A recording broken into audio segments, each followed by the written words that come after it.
It's time for TWiT This Week in Tech. Make some time for this episode. We've got one of our best panels ever. Father Robert Ballecer is here, the digital Jesuit. From Consumer Reports, Nicholas De Leon, and Cory Doctorow with his brand new book. We have lots to talk about. Of course, a CES postmortem. Maybe mortem is the right term, too. We'll talk about the big hack. Turns out, pretty much all of the apps you use on your phone are leaking your location to data brokers. And Cory Doctorow explains why we need a privacy law. Bad. It's all coming up next on TWiT. Podcasts you love. From people you trust. This is TWiT.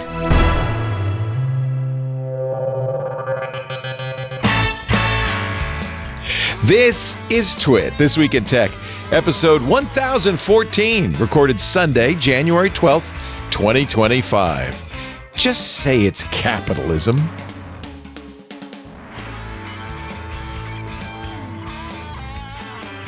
It's time for TWiT, This Week in Tech, the show where we cover the week's tech news. And there has been a little bit of tech news. Father Robert Ballecer is back from CES. He is, of course, our very own digital Jesuit.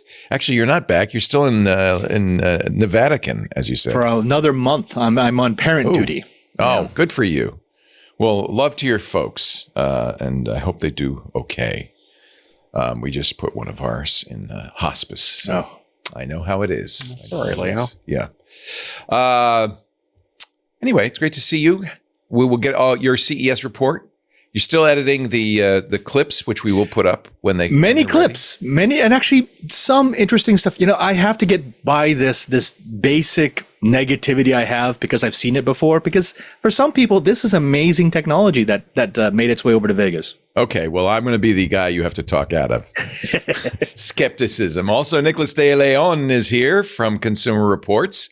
He's their senior electronics reporter. Did they send you to Las Vegas? No, I basically asked not to go this year. I went last year. I try to go like every other year. That's good. Kind of the cadence. That's good. We sent a bunch of folks, but I stayed home here in Arizona. So yeah. And I see that Stacey Higginbotham printed out a CR for you as well. That's nice. Do they send those out when you start working for Consumer Reports? They give you a little. Then they sent that one to me, I think during the pandemic at some point because they knew things like this, little media appearances and stuff. Yeah. Hey, look who else is here. It's really great to see Cory Doctorow from pluralistic.net, thebezel.org, although there's a new book. And let's plug it. You got it right there. I don't have it yet. Picks and Shovels. It's a Marty Hench mystery from the 80s. The early 80s, the era of the weird PC. And I'll point out that I also have an EFF back there. Oh, you do? So okay, it's just lost in the noise. I have the traditional podcaster color bars behind me because my Picsou has died. So it's supposed to be a clock. For people who miss the clock, it's 2:24. You could just do your timing from there. Nice. So where should we start? We can either do Facebook or CES. Which would make you happier? Let's start with CES, and we'll do Facebook a little later. I have to say, I'm with Nicholas.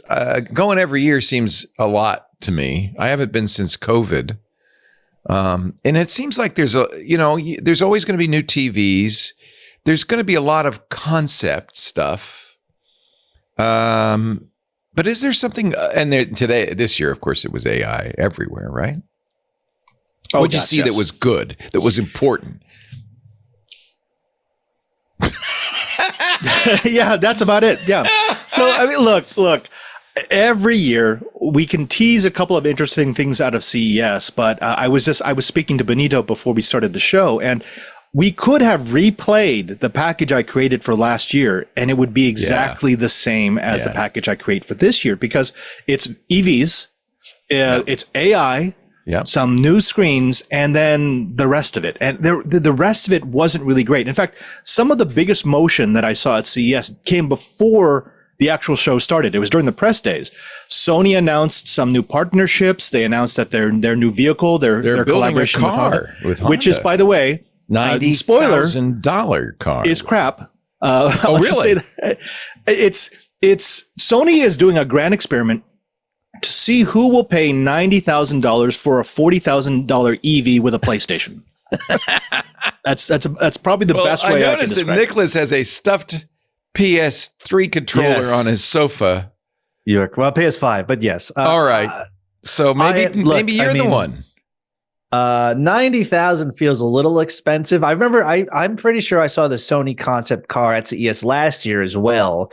Maybe it was a different model or whatever, but I don't altogether hate the idea of a Sony EV. That's kind of interesting, but not for $90,000. Well, remember, 90,000 starting. If you wanted in any usable trim, you're looking at 110, 120.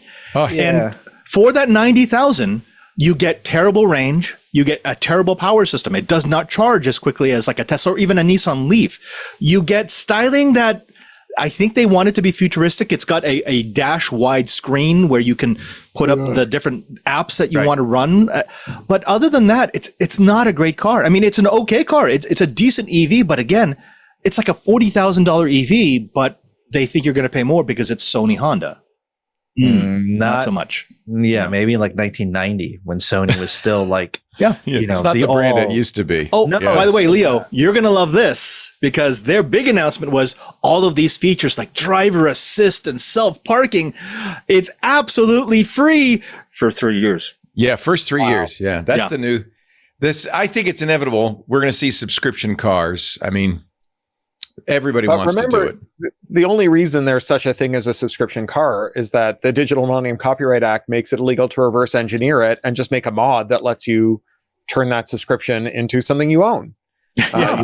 Under like if we had like functional markets for this stuff, the way these guys who claim to be capitalists say that they want, then the fact that you could buy a $1,200 a year subscription to your accelerator pedal would prompt someone to make a $200 mod that just gives you your accelerator pedal. Right. Reverse engineer it, but you can't because that would be wrong. And actually on the EV panel that they had on Monday, one of the speakers, she did this thing because it was a question and answer. And someone in the audience said, what do you think about the trend towards subscription everything? It seems as if EV manufacturers are adopting what the software industry has done. Everything is now as a service. And there were so many ways she could have answered the question. The way she answered it was, I think consumers are getting used to it and they actually like it. I'm like, whoa, that's like the wrong answer. Wow. Yeah, they actually like it. We like spending money. Why not? More money for simple basic services like car seat heaters that BMW tried but failed. Actually, your boss is right. That's the official mode of discourse. That's right. Actually, your boss is right. You do like this. And actually, the other EV trend is if you went to the West Hall, which is where most of the EVs were located, it was China and Korea. This is the next question I was going to ask, because it used to be the fun thing at CES was to go to the hall where all the international, especially Chinese, crazy stuff was. But now, given that we're going to probably see 60% tariffs with China in the next couple of months, and that China may not be the easiest country to buy something from in the next couple of months, you still saw a lot of Chinese presence there, huh? Oh, yeah, because remember, it's an international show. Oh, yeah, that's true. It's only the U.S. that won't be able to get it. Exactly. And when you looked at the Chinese offerings, yes, okay, we could make lots of fun about how Chinese vehicles have developed over the years, and there's some safety concerns that have to be addressed. But the vehicles that they brought looked good. Yeah. They looked really, really good. And they had models like an EV minivan with chairs that swivel around that started at $30,000. So it's sort of like, okay, well, you can get a luxury EV from Honda or from Sony or from Tesla, or you could buy an EV for everybody. Why are Chinese cars less expensive? Are they subsidized by the government, or are they legitimately less expensive? I know the market wants them to be less expensive, right? Yeah, I mean, you can't. I mean, it's at least three of the companies were either state or heavily backed by the state. So there's a lot of subsidy there. They're also they're in deployment method. They're all in startup method. So they're trying to get a customer base starting in China So they're trying to force out Tesla. They want Tesla to no longer be the status symbol for EV luxury, and they might actually have it. But also, ironically, with Elon Musk in the government, it looks like Tesla might lose its government subsidies along with all the other EV manufacturers, which is pretty hysterical, really weird. But he also, I think, is lobbying hard, and Trump has said this, to ban Chinese vehicles in the United States. Yeah. I'd heard that Chinese vehicles are also shorter range, and that as a result, they enjoy lots and lots of advantages because a shorter range car is a smaller battery. It doesn't weigh as much. Lots of other things in the material bill become cheaper.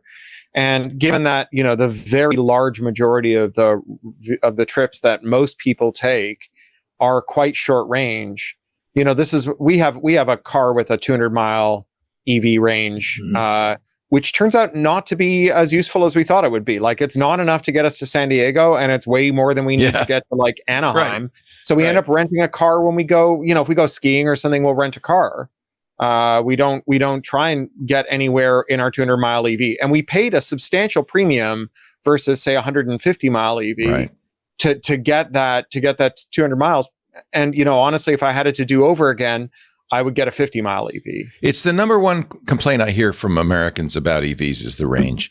And we have a 90-mile-an-hour Mini Cooper, 90 miles range Mini Cooper that's fine for getting around town. Where are they going? I mean, sure, some people have very long commutes, and that is a legitimate thing. But it's common in the US. Statistically, they don't have long commutes. Statistically, their commute is not longer than the range of a bottom of the barrel EV, and the savings are gigantic to drive one of those. Well, then Cory, I neglected to ask you before we go on.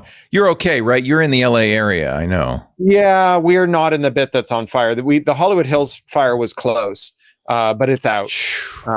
There's more winds coming, and a lot of the stuff that's on fire that's upwind of us is super toxic. Not just the houses, but there's like a lot of industrial sites that have burned, and so we're masking up out of doors. We're running our HEPA filters.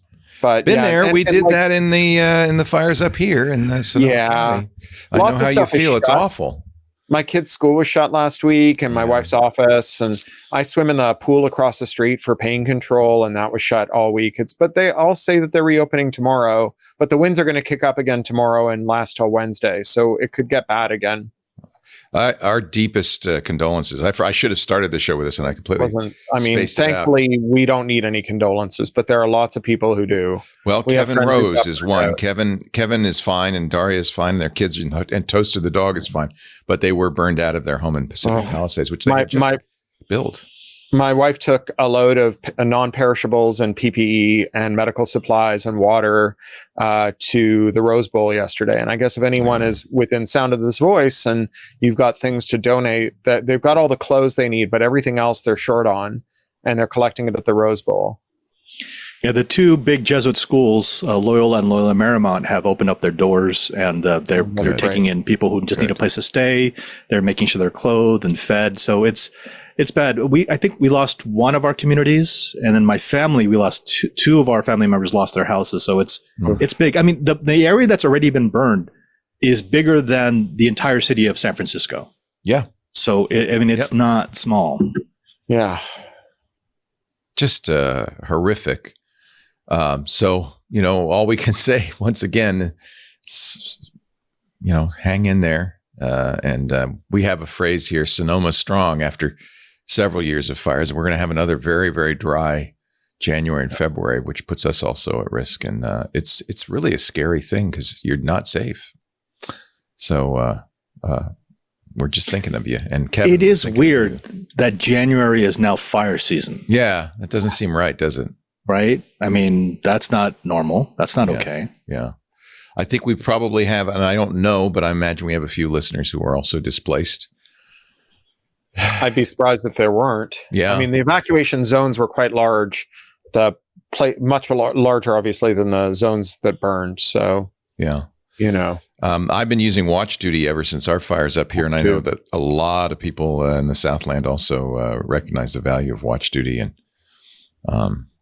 I think they are a nonprofit as well. Scooter X says you can support them with donations as well. So this is a very useful tool for keeping an eye on. It's actually what the firefighters use to keep an eye on what's going on. And it is a nonprofit. So donate if you can. Everybody needs it. Over 1 million people downloaded Watch Duty in the last couple of days. I would imagine most of them in the Los Angeles basin. All right, back to the toy store. Way to bring the show down, Leo. I'm sorry. Goodness, all this real world stuff. I apologize for not, Let's talk about carbon-intensive, semi-disposable electronics. I agree. Yes, you can. If you bought it, you can toss it, and that's the real thing to remember. You never have to keep those. America. Oh, beautiful. You sent me, Cory, a great link. The Worst in Show Awards, worstinshowces.com. This looks like an EFF joint, but it's the leaders of it are the Repair Coalition and iFixit, but Consumer Reports and PERC. I see Stacy Higginbotham on environmental impact. Kyle Wiens. I'm usually a judge for this, and I had to bow out this year because I had a busy schedule. I haven't even had a chance to watch the videos yet, but. Having judged it, it's pretty rigorous criteria. You can see I actually have a Worst in Show award up there on my shelf. We don't actually send them to the companies. We ask them if they want them, or none of them have taken. I also see you have a mug that I think maybe Posey made saying best of. So that's good. You got both. Best dad. Best dad. Oh, good. Dad. You are. You're the best dad. Aww. Absolutely. So what did they yet name the Worst in Show? Or they have, but I haven't seen it. It's in the videos. So you got to watch a video. Yeah. They. My favorite category is who asked for this. That's half of CES. Yeah, who did ask for this? So last year I did this for BMW when they put heads-up displays with like ads on your windscreen. Yeah. There's Stacy participating in that. These are the judges. It's. Especially this does tie into the fires, especially in an era where the climate is going downhill thanks to consumption of oil products, and of course there's going to be people listening to this show who are going to just turn it off because they say, "How dare you?" I think it's pretty apparent that it's happening. It's not Jewish space lasers. It's not Governor Newsom. It's called climate change. And now, as a Jew, I have to say it might be Jewish space lasers. You'd like to take credit, but no, you don't get to, Cory. You don't get to. Everyone talks about the Jewish space lasers. No one talks about the Jesuit space lasers. Yeah. Ours are way more powerful. Much more sophisticated. You're going to, drink, Nicholas. I agree. No, Cory. Comment on this stuff. on that worst of list, it would not be a complete list unless it includes that it was at the Samsung booth, their AI refrigerator. I've not looked through the video yet. I don't know who won this year. If there was ever a product that didn't need AI, that's it. The way that they were trying to sell it is, the AI has cameras so it can see what's fresh and what's not. I'm like, what? They've been talking about a refrigerator that would order your groceries for years. They never work. And Samsung, by the way, is famous for selling a refrigerator with an internet browser in the door that doesn't work anymore because they don't keep it up to date. The Samsung booth this year was probably the best microcosm of what's wrong with CES. It was huge. It was glitzy. It was bright. There was a lot of blinky things.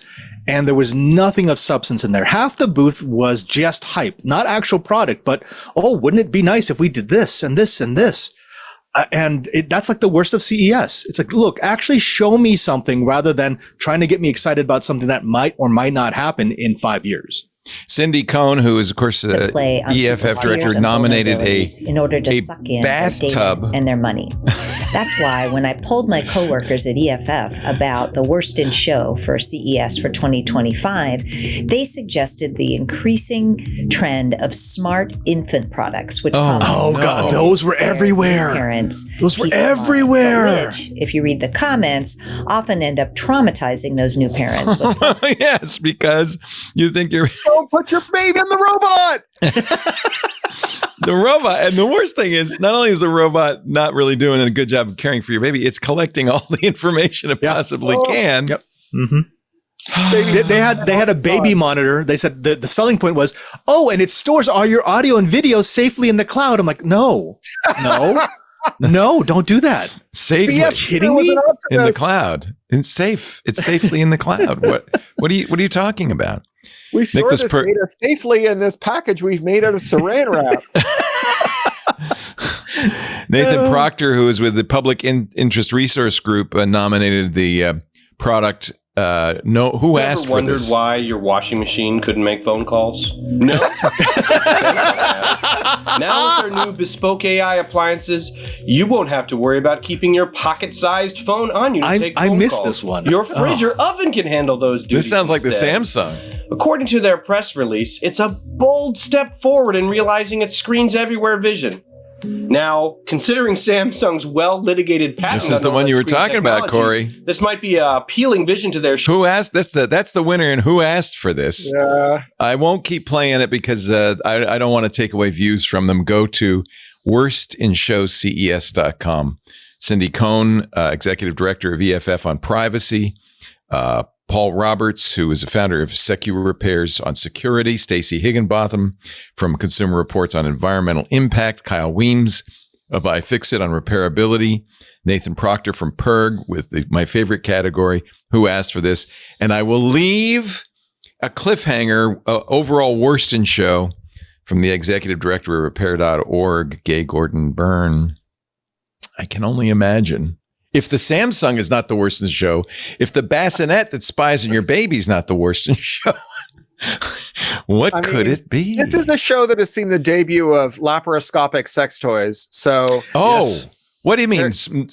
No incisions? What are you talking about? No, a dildo with a camera on the end of it. They used to call that teledildonics. Yeah. No. That's remote operating a dildo. Yeah. This is a leaky Wi-Fi enabled camera. Oh no. In your most intimate moments. Oh no. Default password is password. Oh, no. At least change it to password 1234. No one guesses that. Admin. Come on, there must have been something you saw that is world changing, Father Robert. No. I mean, okay. There was a few things that I thought were interesting. Vasco, in years past, when we had a studio, you would bring a trunk full of garbage to put on the table to show off. What would you have brought this time, since you can't? Oh, I still have the trunk full of garbage. It's just none of it I really want to show. Okay, there's a few that are interesting. There's a couple of constant glucose monitors, the CGMs. Yeah, I'm excited about that, although I'm still waiting for non-invasive, right? I have type 2 diabetes, and I would certainly love to have something like that in a watch. They have that, and that will actually be in the packages I'm putting together. There's a company that is in the last stage of FDA approval, and so they said within a quarter. And it's a scanner that uses near IR. It's non-invasive, no prick, no nothing. Nice. It's basically just put your hand under there, and it worked because I had a scan with that, and then I did one of the pinpricks, and the numbers matched up. So that's decent. That's pretty exciting. That's world changing. In fact, API interface with an insulin pump though. No, so this one was. They probably could because there are hard a couple to get companies that do FDA that. approval on that. I imagine you can get de novo approval for something that does you. That's how the Apple Watch stuff works because they don't want somebody to rely on this. That could be problematic, especially if it's got an insulin pump attached to it. Imagine the security concerns. No, it's not to make an insulin pump. It's to interface one to the other to do a closed loop. Right. There's a lot of parents of T1 diabetics are really interested in this because it's very hard to monitor a toddler's glucose well. Right. And so, I have a good friend. I have a good friend with T1 diabetes, and her daughter rather has T1, and exactly right. It's very difficult, and plus they've run out of places to put the monitor because you try to move them around, and it would be nice to have a non-invasive system of some kind. Would be fantastic. One that I did also like, a big money because there are millions of type 2 diabetics, and then many others who would like to know ahead of time, pre-diabetic. Elon Musk's next spouse, I think, was shown. This is the robot girlfriend Aria. Oh, They call her a companion. A companion. Delightful. So they companion. finally figured out how to get around the ban on booth babes. They make them out of rubber. That is actually horrific. The uncanny, the uncanny valley. I like the way the camera followed you on that one, Cory. That's good. I have one of these dumb AI cameras. I know. I love it. I love it. But that's what you need it for. The face palm. You can't get away. No. Yeah, real uncanny valley on this. It was horrible. It was. I went down there. I didn't even want to film it. Yeah. Just creepy. Lots of robots, tons of robots for everything from pets to robots that actually the most useful robot was at the ZTE booth. It might have been. It was a robot that did Chinese the dishes company for you. that is not allowed to import into the United States. That was something that was actually useful. Dishes. It would automatically take dishes out of the sink, give them a rinse, and put them in the dishwasher and turn it on. I'm like, okay, that I could see you being useful. You know, but really, a human could just, instead of putting them in the sink, put them into the dishwasher. I see you have never met my daughter. Oh, yeah. What was I thinking? Teenagers. We forgot. Yeah. Is she a teenager? She is 16. She's going to university next year because she started. Oh, my I goodness. remember when she was in the UK. born. Yeah. Wasn't that long ago. It goes so fast, doesn't it, Cory? Yeah, it's pretty amazing. She's had some pre-acceptances. She's thinking about the University of Hawaii. Nice. Great. I'd love I to visit. lived there for 2 years. Did you major in pineapple studies? That's what we're hoping. I didn't. I was actually I was one of the ministers at the chapel that was at the edge. Is of it the in University Oahu? of Hawaii? Oahu, yeah. Is it North Shore? So, because then you could major in surfing. Yeah. She's interested in survey. What she's really interested in is environmental studies and environmental economics. Oh, perfect. So I bet you it's a great environmental studies That would, program. yes. Yeah. Actually, good their for environmental studies program, especially their oceanographic studies program, is second to none. I mean, they will actually take you on some of the research vessels that go out of Hawaii, and you can do research that way. It's quite nice. Yeah. Oh, that would be so awesome. Hono studies. I would do that in a heartbeat. I love it. Anything else to say about CES before we move on from this tawdry topic? Something that was useful, specifically in my situation when I'm dealing with elderly people. There's a company from Canada called, is it Humans in Motion? They brought out an exoskeleton that is production. You can actually buy it today. Yeah. And the woman doing the demonstration was paraplegic, and she was walking around. That's she was interesting. Wow. Yeah, so it's got enough of the smarts that it will steady you, and it will not accept any input that would make you fall over. So, with my father and Parkinson's and his inability to move around, I mean, this is something he could actually use. This has been long promised. Yeah. Of course, often with mech warriors, but I think this would really be incredible. Wouldn't it be amazing? Well, a lot of times when they show this tech, they show that it could be used to help warehouse workers, because it actually adds upper body strength. Things. Yeah. This is stability. This is purely, I want to give motion back to someone who doesn't have motion anymore. And it's Canadians. I love it. They're nice people. They're good nice people. Yeah. Cory, I hope you never have to wear this, but it's nice to know it's there. Yeah, I mean, if it's a subject you're interested in, my friend Liz Henry is a Cryptech person. She uses a wheelchair, and she's really into open source hardware for assistive devices. A lot of user maintainable stuff. That's obviously a really major thing. You may have seen this year. There was a big story about a jockey who had broken his back in a horseback riding accident and who relied on an exoskeleton for many things. I mean, for mobility, but also to avoid bed sores and blood clots. And there's a tiny piece of bent metal that holds the battery in the cage. It's a watch battery for the remote. And it got metal fatigue and stopped working. And the manufacturer said, well, this $100,000 exoskeleton is now 5 years old. So we've end-of-lifed it, and we won't give you the bit of bent metal. You can spend the rest of your life in bed or find another $100,000. And it took a big public name and shame campaign for them to agree to repair the remote so that he could get out of bed again. They did fix it, though. I remember reading that story. Yeah. That's good. I'm glad they fixed it. We made a big stink. Yeah. Horrific. But that's in shitification in a nutshell. Let me see if I can find her site. Liz Henry has a real emphasis on maintainability. I mean, if you just type Liz Henry into the search engine of your choice, you'll find it. But she's got small grants, sort of $3,000-ish grants for people who are doing early stage crypt tech development, and can help you out with that stuff. Yeah. Bookmaniac.org, that's her. Yeah. Yeah. So somewhere in there will be something about her crypt tech work. Interesting. She's at Mozilla. Yeah. Formerly the bug master at Mozilla, now senior Firefox release manager. And she is partners with Danny O'Brien, my former colleague at EFF, who's I'm the godfather of his daughter, but he's the guy who also coined the term life hacking. Yeah. And she was a developer for BlogHer. Yeah. Oh, it's funny how the good people all mesh somehow in some interesting way. That's great. Yeah. All right. How about some good news, Leo? Yeah.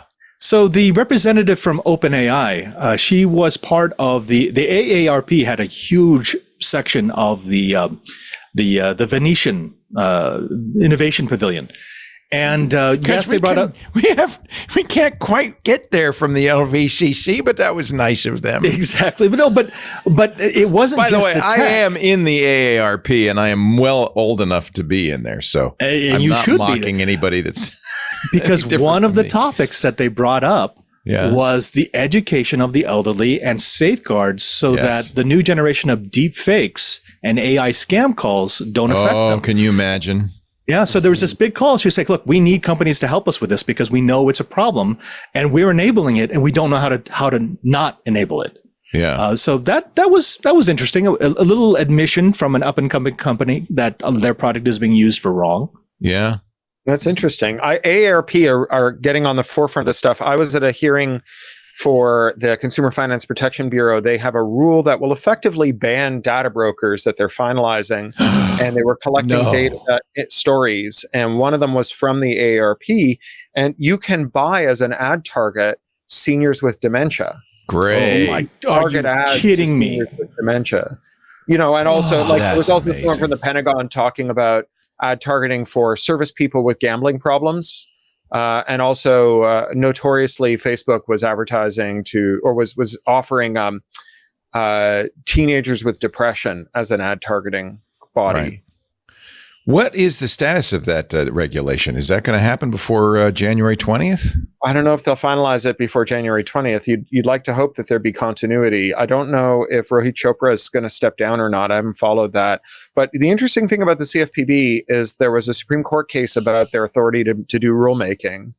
There's been a lot of erosion of the authority of the executive agency. Chevron deference. And it was a 9-0 unanimous decision that the CFPB has good rulemaking authority. Good. So in theory, they can do it. And Chopra's a powerhouse. He's made so many amazing rules. There's been such a flurry. The people who stayed into the bitter end, Khan at the FTC and Chopra at the CFPB, have introduced just a flurry of rules, investigations, cases. And I think what they're doing is saying to their successors, like the ball is in your court now. You get to decide. Like, these are things that materially negatively affect Americans, where the government can step in and make a huge positive difference to their lives. Are you gonna rise to the challenge, or are you gonna let Americans suffer? And there's been some bipartisan support for some of these enforcements, so maybe we'll see. I hope so. Congress has had the devil of a time creating a federal privacy law, but if you could do it in regulation. 1988. The last consumer privacy law we ever had was one that bans video store clerks from telling the newspapers which VHS cassettes you have. Thank goodness. We've been protected there. You don't have to worry about your video rental. I do worry about the CFPB, however. I think that it's on the chopping block for sure. I think you're probably right. Yeah. I ordered 2 AI devices from the CES pile. The Bee, which is a Bee AI, is a BE, like a bumblebee that you wear on your wrist, listens to everything that's going on, but does I think it's illegal because it will provide you with a text transcript, which means it is recording it. So it's violating two-party recording laws. That's not a great start to the device, Leo. Yeah. Well, and then there's another one that doesn't, that you let me see if I can find the picture. You put on your temple.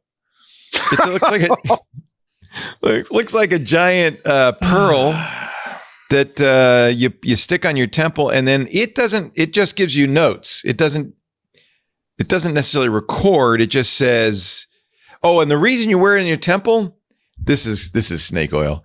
It can monitor your brain waves. So instead of having to say, hey, Omi, you just think, and the Omi will do something. You don't think so, Cory? It's not going to work? The Omi is taking notes. Why did I buy this? Why did I buy this? This is so expensive. Why did I buy this? Why? And then the ladies in the background are kind of laughing at him. They are. They're mocking him. They are mocking him, aren't they? Minute. But he's cute, even if he has a pearl stuck to his temple. He's so dumb. And what they're saying is, do you remember when we thought Google Glass was the stupidest thing people would put on their face? Yeah.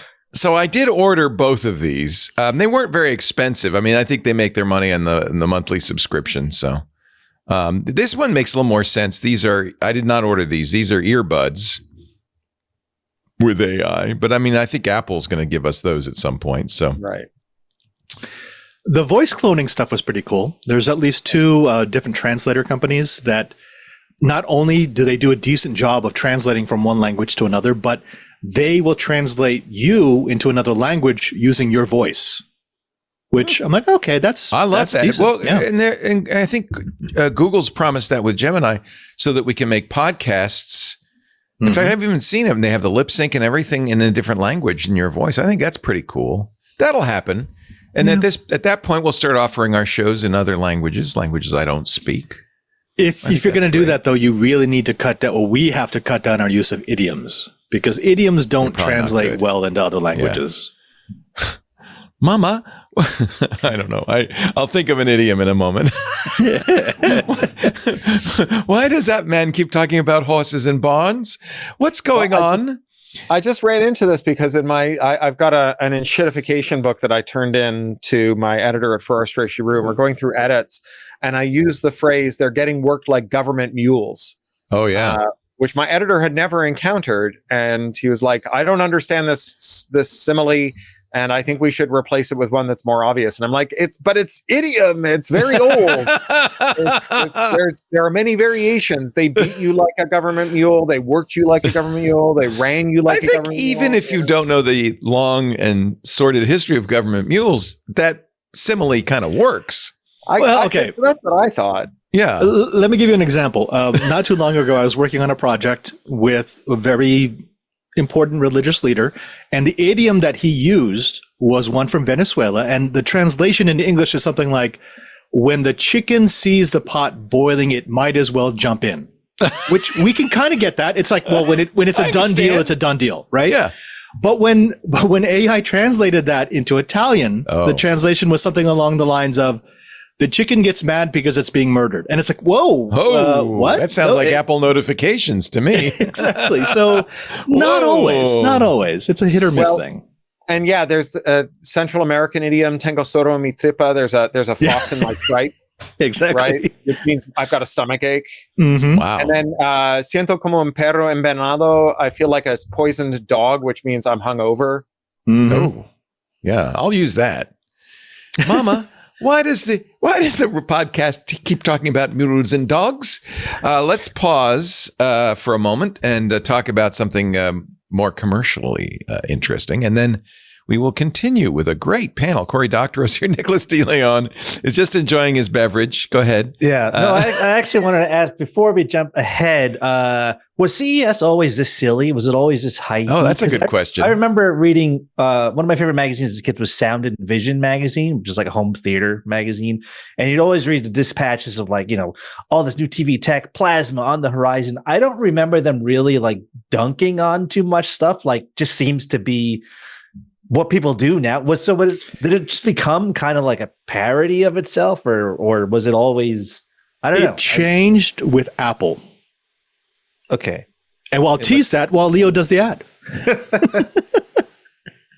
No, the whole idea was, so when Apple started doing their new Jobsian release cycles, they were releasing all the way throughout the year. CES used to be the time where the last 4 months of the year, all of the new tech releases were held in secret because they wanted something for the show. And so when the show actually came around, there was a reason for the hype, because this was really stuff no one had ever seen before, and you had to explain it. So it made sense. Once they started copying Apple's year-long release cycle, where there was nothing being held back, it was always on their own time, then they had to hype up stuff that either they had already released, was already ready, or might be ready in the future. That there was nothing saved up. So I'd say probably for the last 15 years is what you're talking about, where CES, the hype scale has gone so far off the range because they don't have anything held in the backup. And the big companies don't even go anymore. So that takes some of the seriousness. Microsoft's not there. Intel's not there. I mean, they are, but they're off the strip. They're in suites. And they're in suites because it's cheaper for them and they get much better effect. Yeah, Apple doesn't need to go to CES. That's silly. They didn't even need Macworld Expo anymore, right? Yeah. They killed Macworld Expo. Robert, I forgot, speaking of silly, you used to have a thing that told you had to go pee. Did that ever work? You brought that back from CES a few years ago, I remember. It did. Okay. It was called the D-Link, and it totally worked. It went around your bladder, and you got a little app on your phone. It would tell you, because it was like it was a sonogram, so it would tell you how full your bladder is. Well, that's useful. The idea was they were going to sell it in nursing homes. I'm sorry? Yeah, okay. That makes sense. Yeah. So for people who have lost the ability to know when they need to go to the bathroom, they could, which is a also horrific thing, in a nursing station. Yeah. You could tell which your patients are having trouble. Yeah. They just released a new version this year. They had a very small table. No one was there, but they've shrunk it and they've made it much easier to use. So good. So that's not silly. That's serious. That's not silly. Anything else you'd like to know, Nicholas? I'm just trying to think of an IP address joke to make with this, and I can't think of any. Something about IP addresses. Health over IP address. Yeah. CES IP, something like that. All right.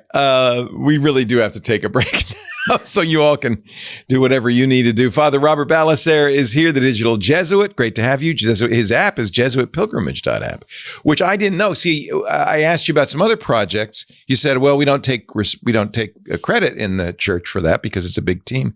But you do take credit for this, and I didn't realize it because you did it yourself. Yeah, I got bored, made something. And nice. I had to register a name for the app when I bought the license to develop on from Apple. Is it on iOS? It's on iOS, it's on Android, and soon it will be coming to the Palm OS. Which means I can put it on my LG TV. That's good.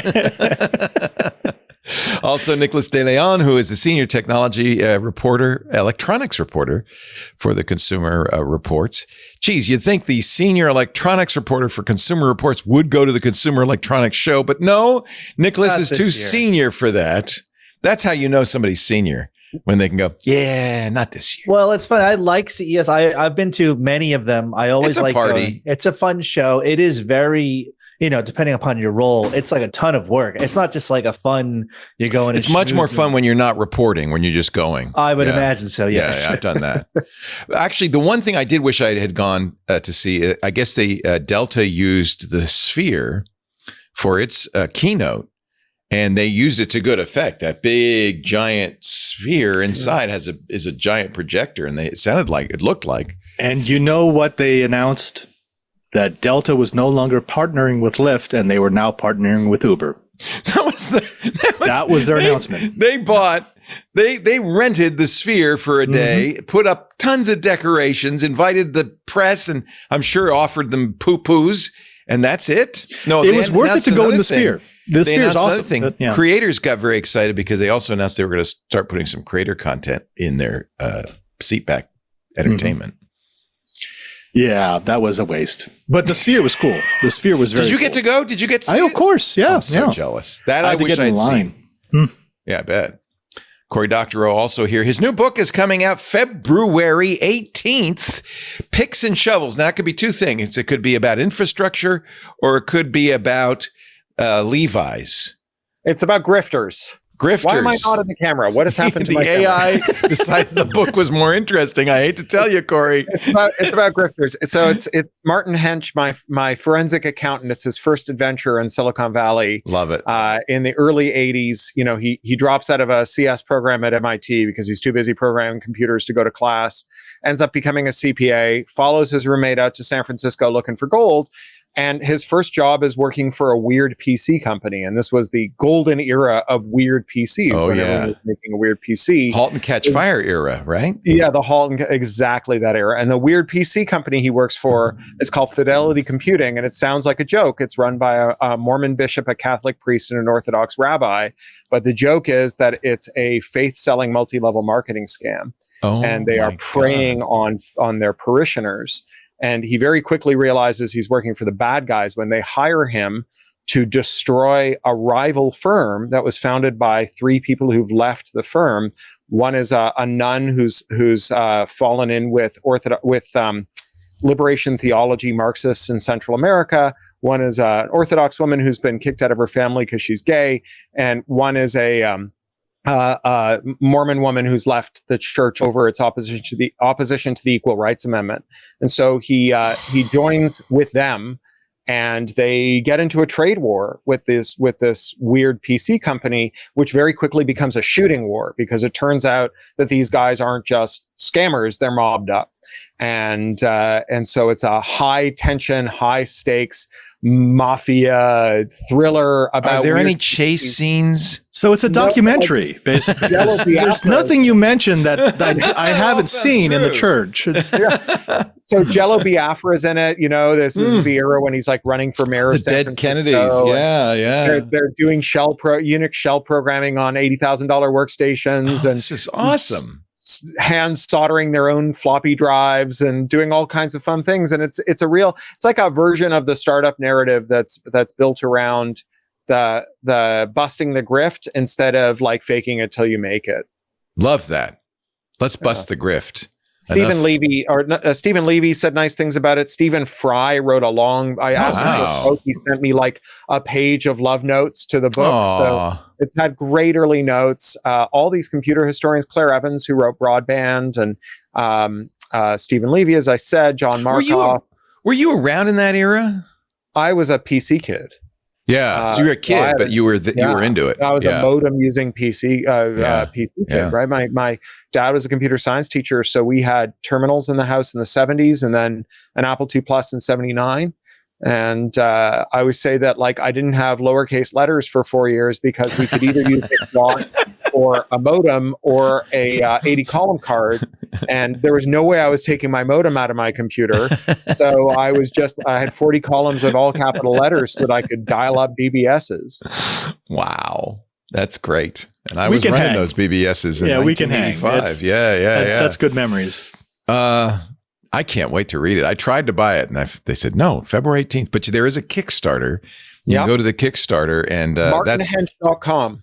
I will redirect you to it. Oh, good. Martin Hench, HENCH.com. Yeah.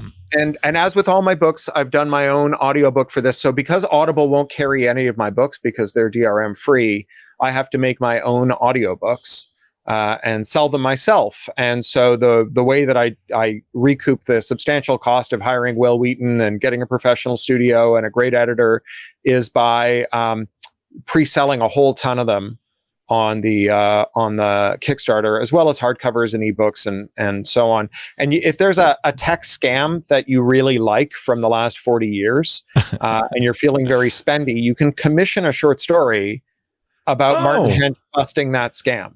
Oh, that's brilliant. Yeah, it's not cheap, but it's cool. This is Cory's version of Cameo. He won't do a video for you, but he will write a short story for you. What's the link again? I'm going to get that right now. MartinHench.com. HENCH. Wait a minute, I'm scrolling down because I want this. Let Cory write a book for you. I got to tell you, Leo, it's $10,000. Okay, but I wouldn't mind a short story written by Cory. There it is. Commission a Marty. I had a couple of these from a Kickstarter I did for a little brother novel. and I wrote those. They came out this year. They came out really well. Oh, nice. And I'm one story away from having enough Little Brother stories to do a short story collection. I'm probably going to do that next year. Very cool. Yeah. Some really nice, as you said, Stephen Levy, Stephen Fry, John Scalzi, all loved the book. This is a must. MartinHench.com, especially if you listen to the show, I'm sure you're a fan of that era. If you didn't live it, at least you know of it. You had me at gun-toting none. Yeah. That does it for me. I'm in. It's your fantasy, isn't it? MartinHench.com. All right. Now, I've tried to go to a commercial now for half an hour. I keep talking to you guys because you're interesting. Darn it. Darn you. But we will be back with more, and the interesting stuff will continue, I promise. Our show today brought to you by Coda. We love this sponsor. If you want to turn your back of the napkin idea into $1 billion startup, well, there's a couple of ways to do it. Countless hours of collaboration, teamwork. You got to build a team. That's tough. A team that's aligned on everything from values to workflow. Wouldn't it be nice if there were a tool to make that easier? Coda. Coda.io/TWiT. It's an all-in-one collaborative workspace. And I've used a bunch of these. This is easily the best one. It literally started as a napkin sketch itself.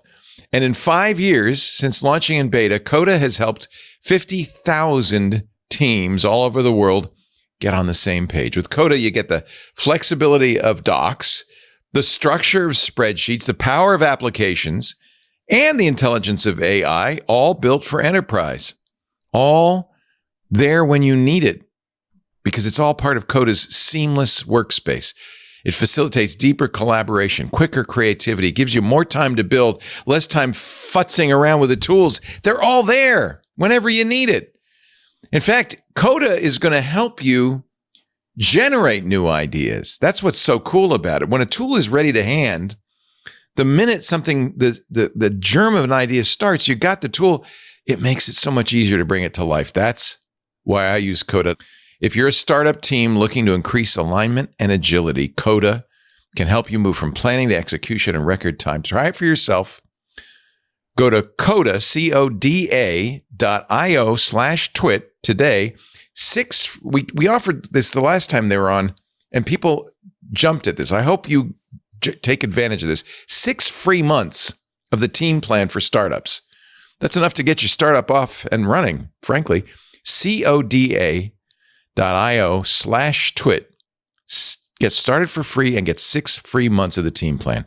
Coda.io/TWiT. Thank you, Coda, for your support of This Week in Tech.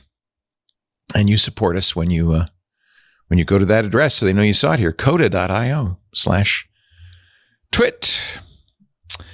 We are actually seeing a little bit of the B-roll from CES that Father Robert was. You're going to edit up your thoughts and your comments and give us a little mini tour. Oh yeah, I'm doing a couple of different versions. I want to do like CES in 60 seconds and then do a longer version. Yeah, that's probably all I could tolerate. 60 seconds pretty much gives you everything you need to know about My CES. feet hurt just looking at that video. Okay, 200,136 steps. How many miles is that? Too many, especially since I'm carrying around the equivalent of a Tesla on my torso. And why do you do this? Is just penance, for fun? Because you like penance. Penance. No, I mean, look, 6 CES Hail Marys and a cover and 2 CESs, right? That's it. I have been going to CES for decades. Same thing with DEF CON. And so, yes, right now I think it's horrible and it's terrible, and I never want to go back to CES because I got nothing out of it this year.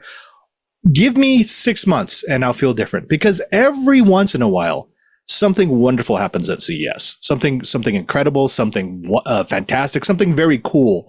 I haven't seen it the last 2 years. You're basically explaining why people have a second child. Every once in a while. Once in a while. Notice Cory has one. Just one. Yeah. I'm done. That is fair. That is fair. I had 2. And the second, by the way, is opening his restaurant in New York City in a couple of months. And I invite you all to go to Salt Hanks on Bleecker Street in the West Village. It's in the former does it slutty open? vegan slot right next to John's Pizza. When does it open?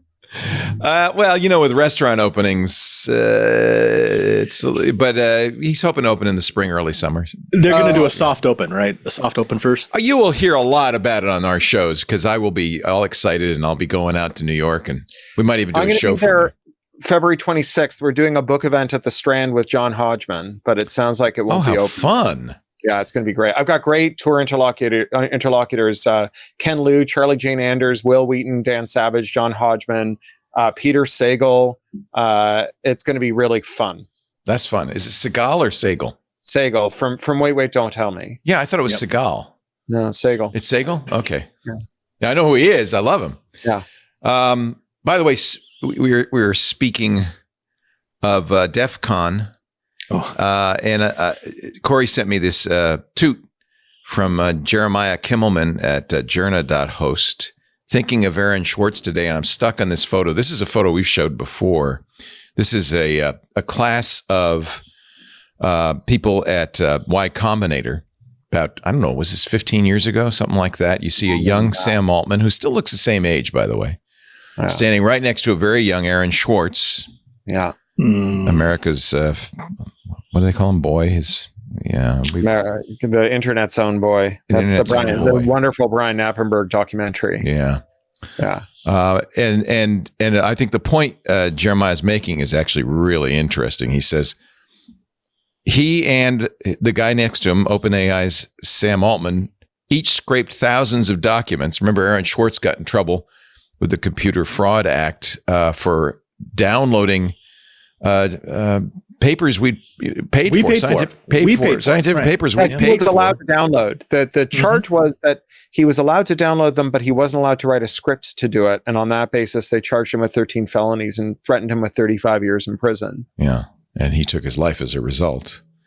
So Jeremiah says, thinking of Aaron Swartz today, stuck on this photo, he and OpenAI CEO Sam Altman each scraped thousands of documents. One did it to make knowledge free for all, while the other did it to make money through probabilistic plagiarism. The US DOJ only came after one of them. The other is feted by tech bros and executives. Thank you so much, Aaron, for RSS, for Markdown, for Creative Commons, and more. I'm sorry our society failed you. That is very poignant and very true.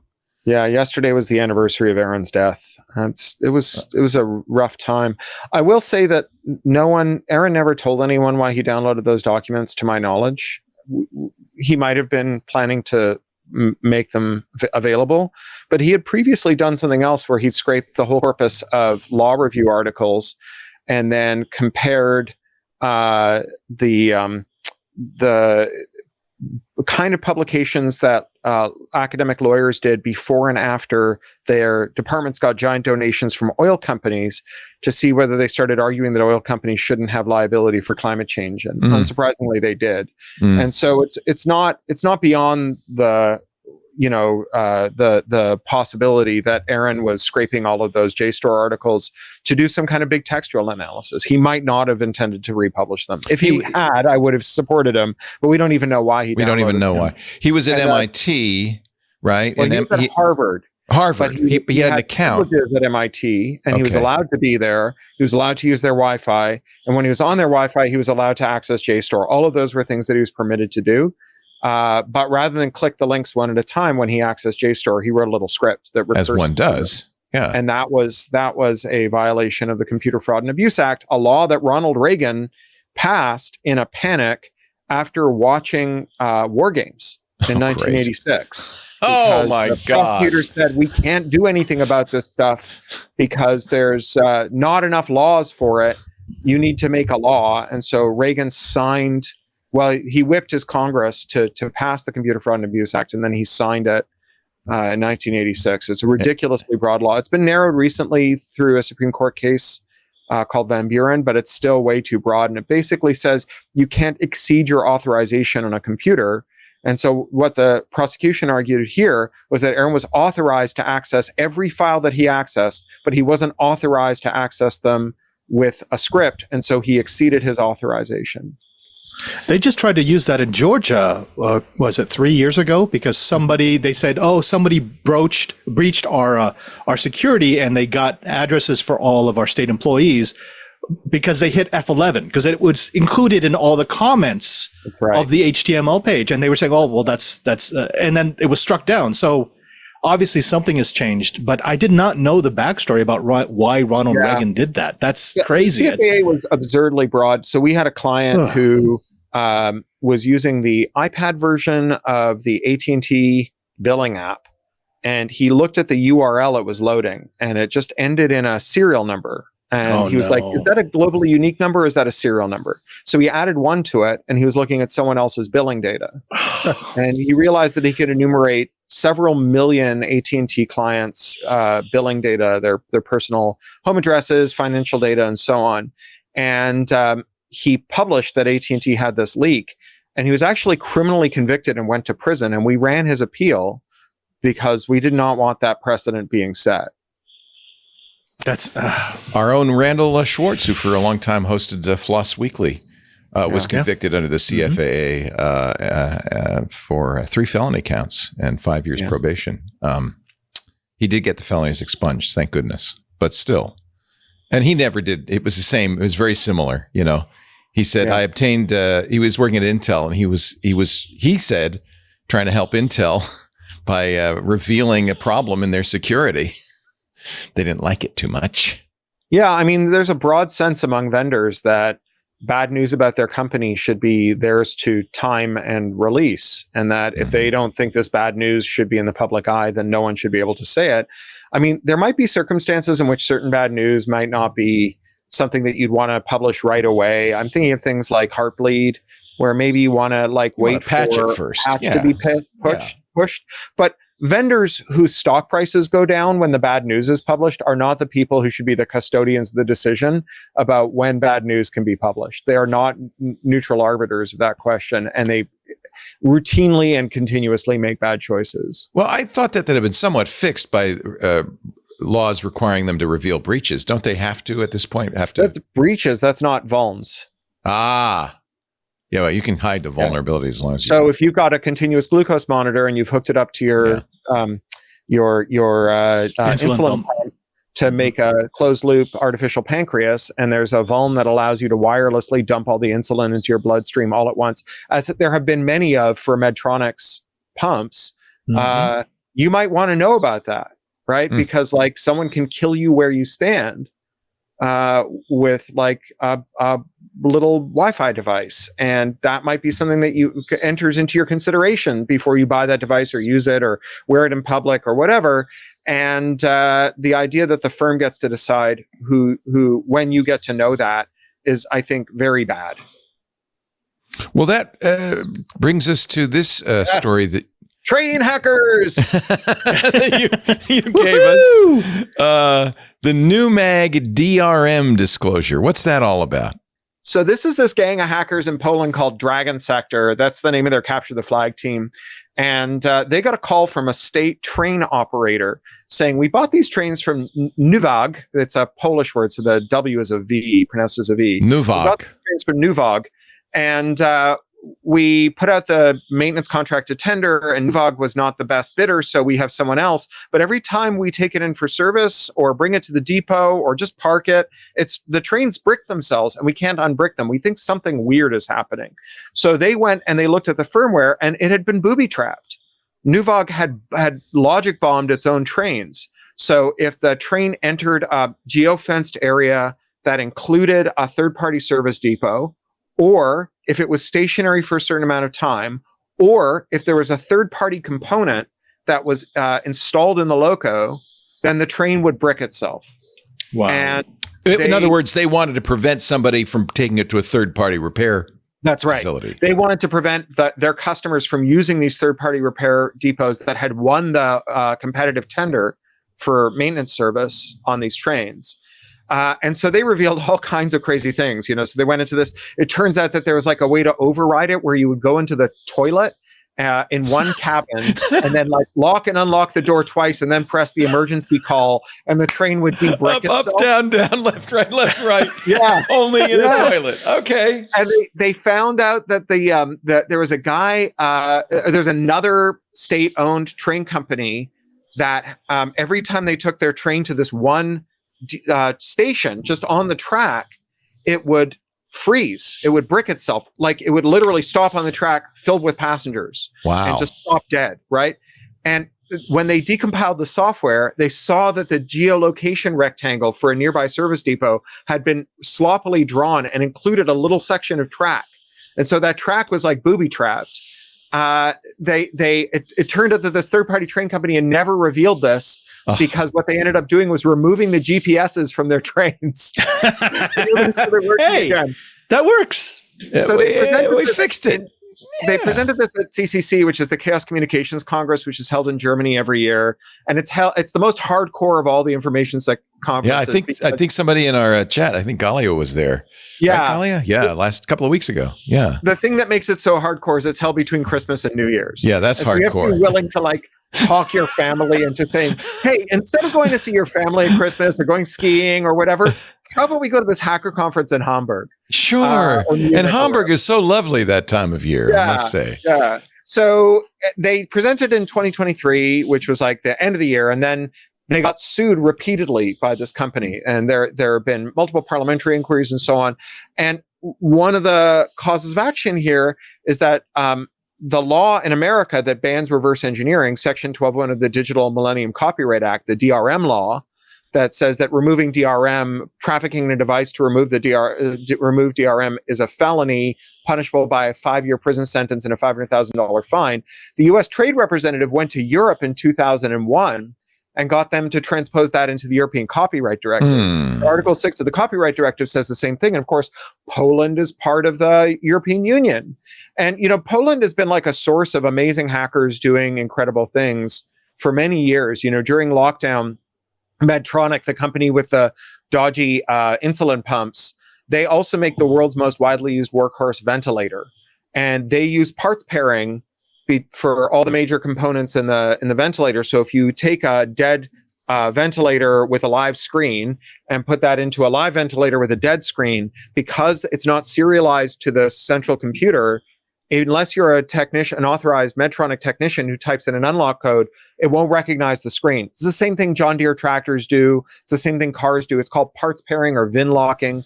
And this Polish hacker got really pissed off because there were hospital med techs all across the world who are like, I'm trying to keep my ventilators running during the pandemic.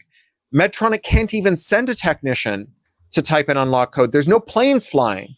And so this Polish hacker who used to work for Medtronic made like a Raspberry Pi or EEPROM based authorization gadget and made a bunch of them and put them in whatever housings he could find during lockdown and started mailing them to hospitals. And so hospitals were opening the mail and there was like a guitar pedal with a USB port epoxied to it that would unlock your ventilator after you fixed it, or like a clock radio or a bedside lamp. And no one knows who this guy was because he was, or woman or non-binary person. They were totally anonymous because Article 6 of the Copyright Directive creates criminal liability for them for doing this. And these are the hospital's own ventilators. They don't lease them from Medtronic or whatever. They belong to them. People who say if you're not paying for the product, you're the product, they really misunderstand what causes companies to abuse you. It's not paying for the product that makes them treat you well. It's fearing that, you can retaliate against them by getting a regulator involved or switching vendors or whatever. If they're not afraid of you, they will treat you like the product all day long. Father Robert has a good coda for this. He says, "Shall we hack a train?" So they revealed this hack and got in a lot of trouble with Newag. Yeah, Newag weaponized this DMCA provision, and so this is the talk at the it's a great talk. One of the things they reveal in the talk is that the majority of customers for trains in Poland are publicly owned firms, and the publicly owned firms have strict procurement rules, statutory procurement rules. And when they put out a tender for new trains, Newag often is the cheapest option, and they're legally required to buy the train with the cheapest option. And so Newag is still selling tons of trains in Poland, even though they're doing this nonsense. Yeah, and they deny that they know anything about the locks, even though they say they say train operators revealed they paid Newag more than 20,000 euros for unlocking a single train, which they were able to do in 10 minutes. Yeah, they probably went in the bathroom and opened and closed the door twice. So what was happening is train operators called Newag and say, "Our train has stopped working," and they would say, "It sounds like you need your security resynchronized." And they would say, "Okay, what does that cost?" And they said 20,000 euros. And they said, "Okay, well, I guess we've got to pay you 20,000 euros because we need this. We need the train." And then they would just remote into the train and go like, "Make train go," and collect 20,000 euros.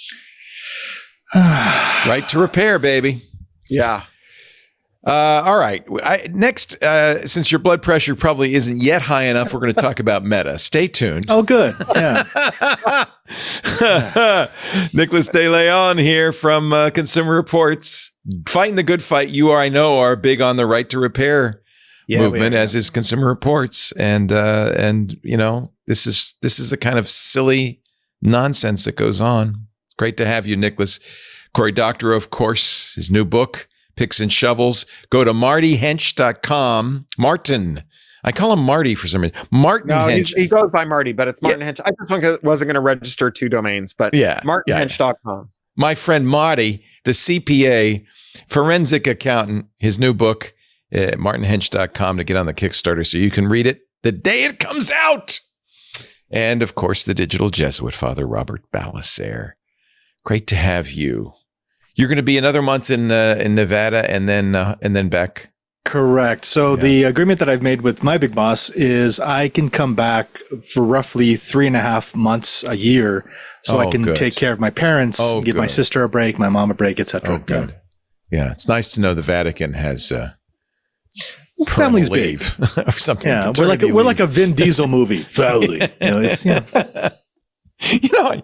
Vin Diesel was at the Golden Globes last week, and it said among his credits that he was in the Guardians of the Galaxy.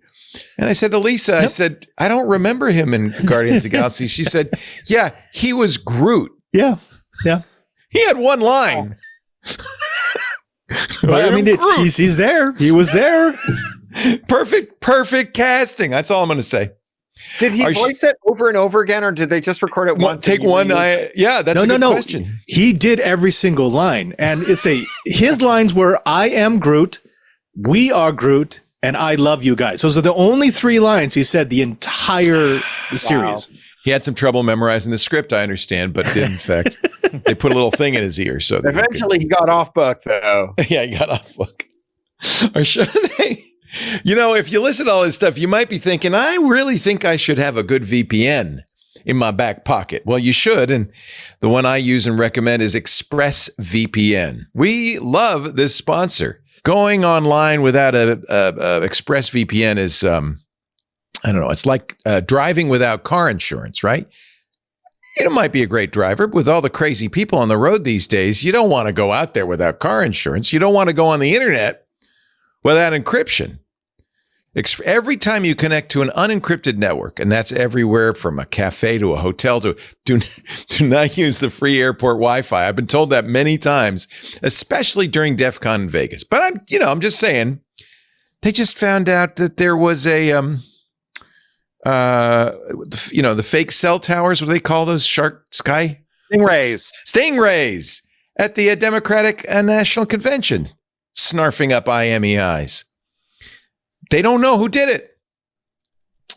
Every time you connect to an unencrypted network, I was saying, cafes, hotels, airports, your online data is floating out there. Steve Gibson on Tuesday, this shocked me. I thought, well, at least we don't have to worry about our email passwords anymore. Randall Swartz, my favorite hacker, I remember he used to go on these geek cruises with us. He went on a geek cruise, and the first day, he was going around with a piece of paper to people. He came up to me and said, "Is this your email password?" I said, "Yeah." He said, "You're sending it in the clear." But that was a few years ago. I thought every email server by now was encrypted. No. Turns out Steve Gibson was talking about there's tens of thousands of email servers still running in plain text. That means not only is your email flying through the air unencrypted, but your password. Unbelievable. And that's the worst thing, of course, if somebody hacks your email, because that's where all of your I forgot my passwords go. I mean, this is you're pwned by then. Any hacker on the same network can gain access to and steal your personal data. And it's not always HTTPS. It's not always TLS encrypted. And frankly, it doesn't take a lot of technical knowledge to hack somebody. We had Alex Stamos on the other day, formerly of the Stanford Internet Observatory. He teaches classes in hacking, and he brings this Wi-Fi pineapple to class. And this cheap thing, it's $100 or something. And all you need is this Wi-Fi pineapple. You sit in an open access point at the airport or whatever, and you can see what people's Wi-Fi connections are. You can pretend to be their house. So your laptop, you're sitting here and your laptop says, "Oh, we're home." Joins the fake Wi-Fi access point. Now every bit of your traffic's going through the pineapple. A smart 12-year-old can do it. And there's a lot of money in this. Of course, hackers can make up to $1,000 or more selling your personal data on the web. In fact, in many cases, we know it's not even illegal. This is okay. So have I made the case? You need a VPN, and I think you need ExpressVPN. It stops hackers from stealing your data because everything you do is encrypted from your device to their servers. Now, this is why it's a good thing to go with ExpressVPN, because the servers, you're kicking the can down the road. The servers also see everything, right? You want a VPN you trust. Furthermore, you want a VPN that does no logging. ExpressVPN does no logging. In fact, they go the extra mile. They've created, and it's been vetted by third parties, this trusted server technology. So when you press the big button on your ExpressVPN app, on your phone, on your laptop, even on your router, you can get them on routers too. It spins up the server in RAM. It's sandboxed, can't write to the hard drive. And as soon as you disconnect, it's gone, and no trace of your visit is there, right? So no logging. As if that weren't enough, they also run a custom Ubuntu distro, or is it Debian? I think it's Debian distro that erases itself every morning. Completely erases the hard drive. There is no trace of your visit. You can even use cryptocurrency if you want for your membership. So you really can maintain an anonymous connection to the internet. So why is ExpressVPN the best VPN? It's simple. It's super secure, of course, because it's using strong encryption. It'd take a hacker billions of years to get past that. It's easy to use, works on all your devices, phones, laptops, tablets, routers. CNET, The Verge, many others rate it number one. It's the one I use. And in fact, when I travel, it's a great boon. There was a really good piece in Bleeping Computer about how ExpressVPN works, and they talk about all these third-party audited technologies that they use to really make sure you're anonymous. We also know it because when law enforcement comes a-calling, and in some countries, all they need to do is burst down the door and take the servers, there's never anything on them.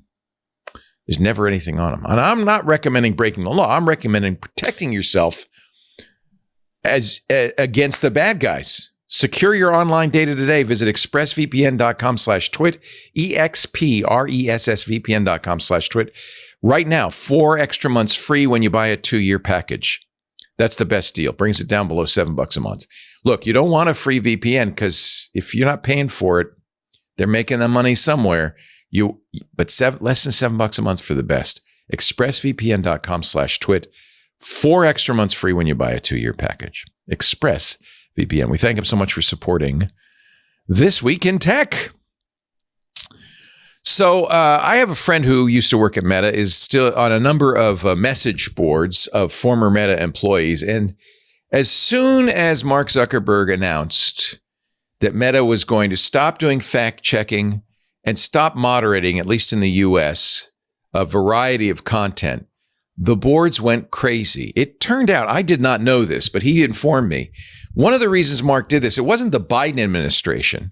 It was the employees at Meta who said, you can't let this stuff, this anti-LGBTQ stuff, you can't let this hate speech, you can't let, the stuff that happened in Myanmar and the Philippines. You can't let this happen on Meta. We don't want to work for a company that enables genocide.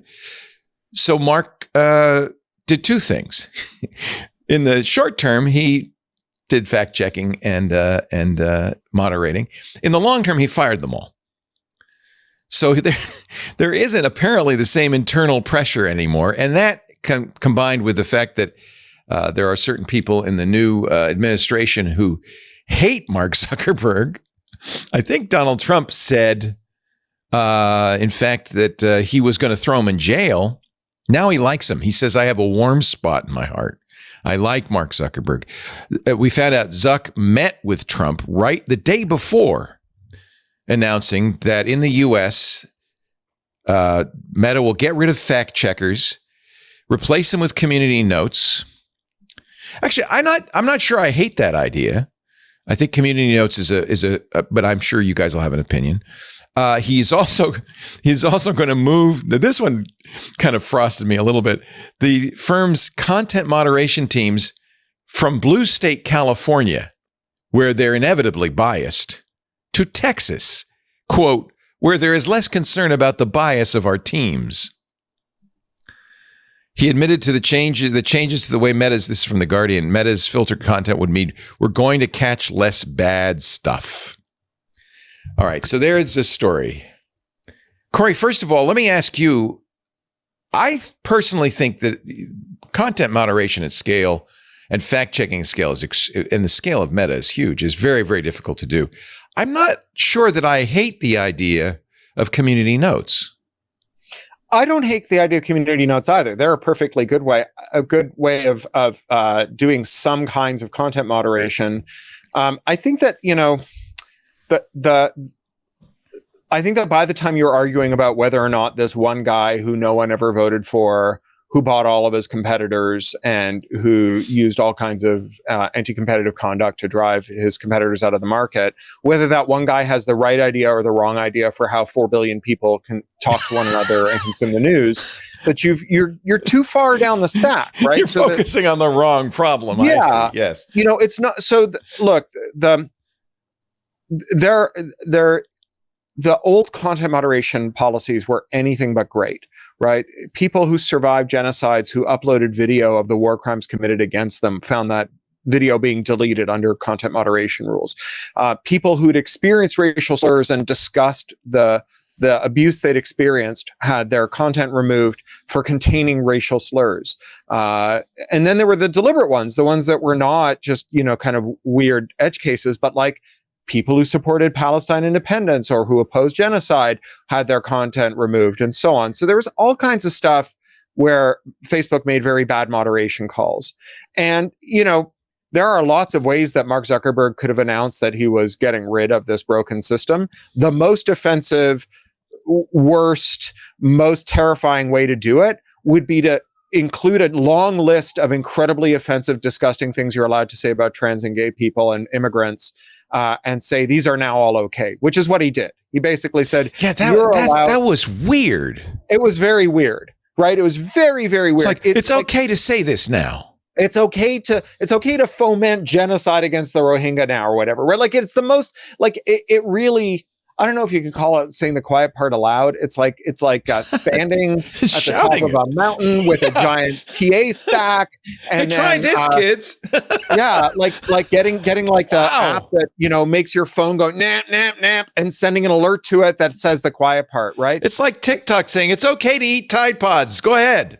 Yeah, it's a very terrible and disheartening thing. But I think that the right answer to this, or the right way to think about this, is that given that Facebook has been so bad at moderation, that all of the moderation that we're mourning the passing of was at best fixing a few things around the edges on a platform that is just irretrievably toxic, is why are people on Facebook?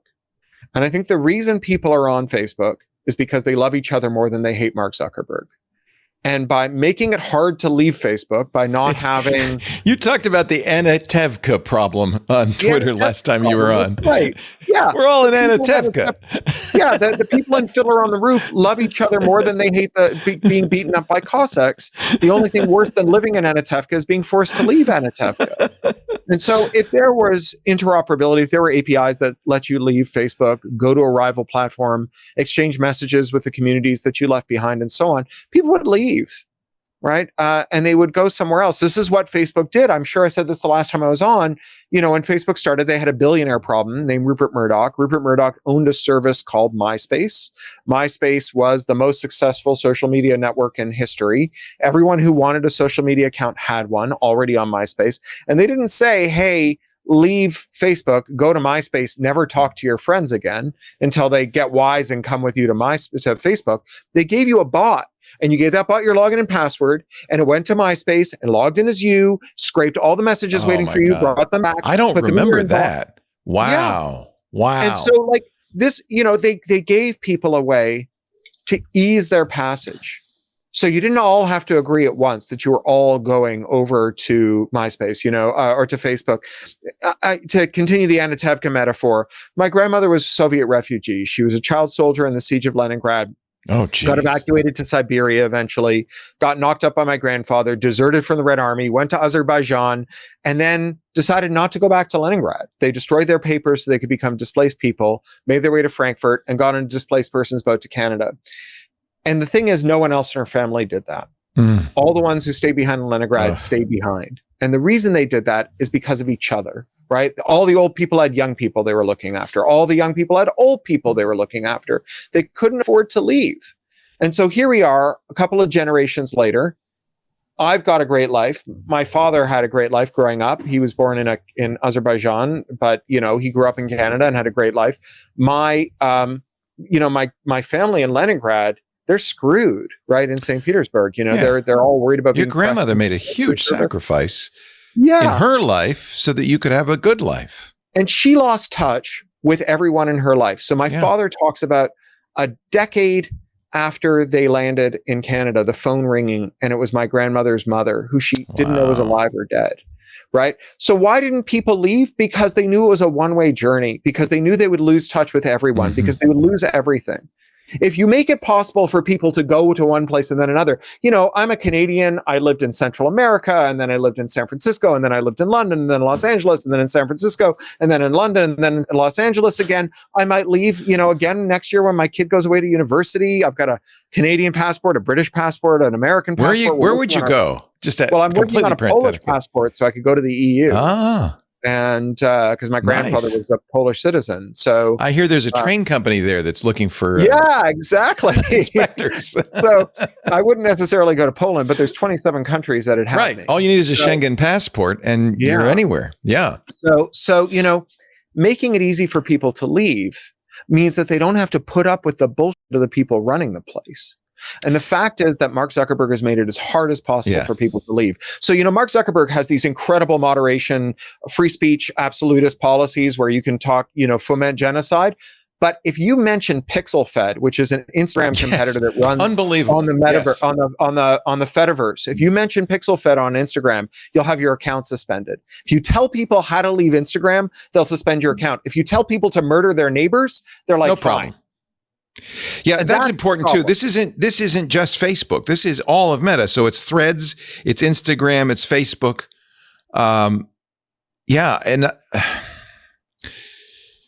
So X, you're still on X for the same reason. You don't want to leave your friends. Leave.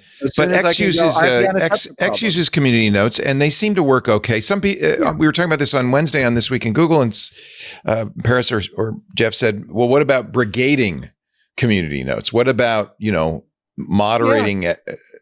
That's possible too, right?" It's possible, and moderators make mistakes. I mean, what you want is defense in depth. What you want is community, more than one set of community notes, potentially, you know, minority report. What you want is like, you know, you think about all the stuff Slashdot did for moderation, where you have an independent panel that's evaluating moderation and so on. So like your chance of getting to be a moderator goes down if your own moderation calls are downranked by meta moderators and whatever. It's a lot of different ways to design this. And some people that's the game they want to play. They're not on Twitter to talk about Twitter. They're on Twitter to like think about how Twitter works. And same with Slashdot back in the day. Yeah. And they'll happily do this all day long. Let them, this is like for a certain kind of person, this is model UN. The truth is, Mark's not, this is lip service. Mark doesn't care about that, whether it works or not, right? Yeah, no, he doesn't care at all. Mark wants to make a lot of money and have no accountability. Main thing is to avoid accountability, to be able to say something that makes people go, oh, okay, good. There's a thing called Will Hoyt's law, that conservatism consists of one principle, that there are in-groups whom the law protects but does not bind, and out-groups whom the law binds but does not protect. Mark Zuckerberg wants to live in an environment where all of his rights are protected, but he does not have to respect anyone else's rights. And rules everything else is but not for rules for me, but thee, but not for me. Yeah. I love, by the way, that law. The Hoyt's. Whose law is it? Will Hoyt? Frank Will Hoyt, and not the Frank Will Hoyt everyone knows, the other Frank Will Hoyt. There's two. The guy who everyone knows in his Wikipedia entry has an entry for Will Hoyt's law to say, this is not the guy who came up with Will Hoyt's law. one L in Will Hoyt. Okay.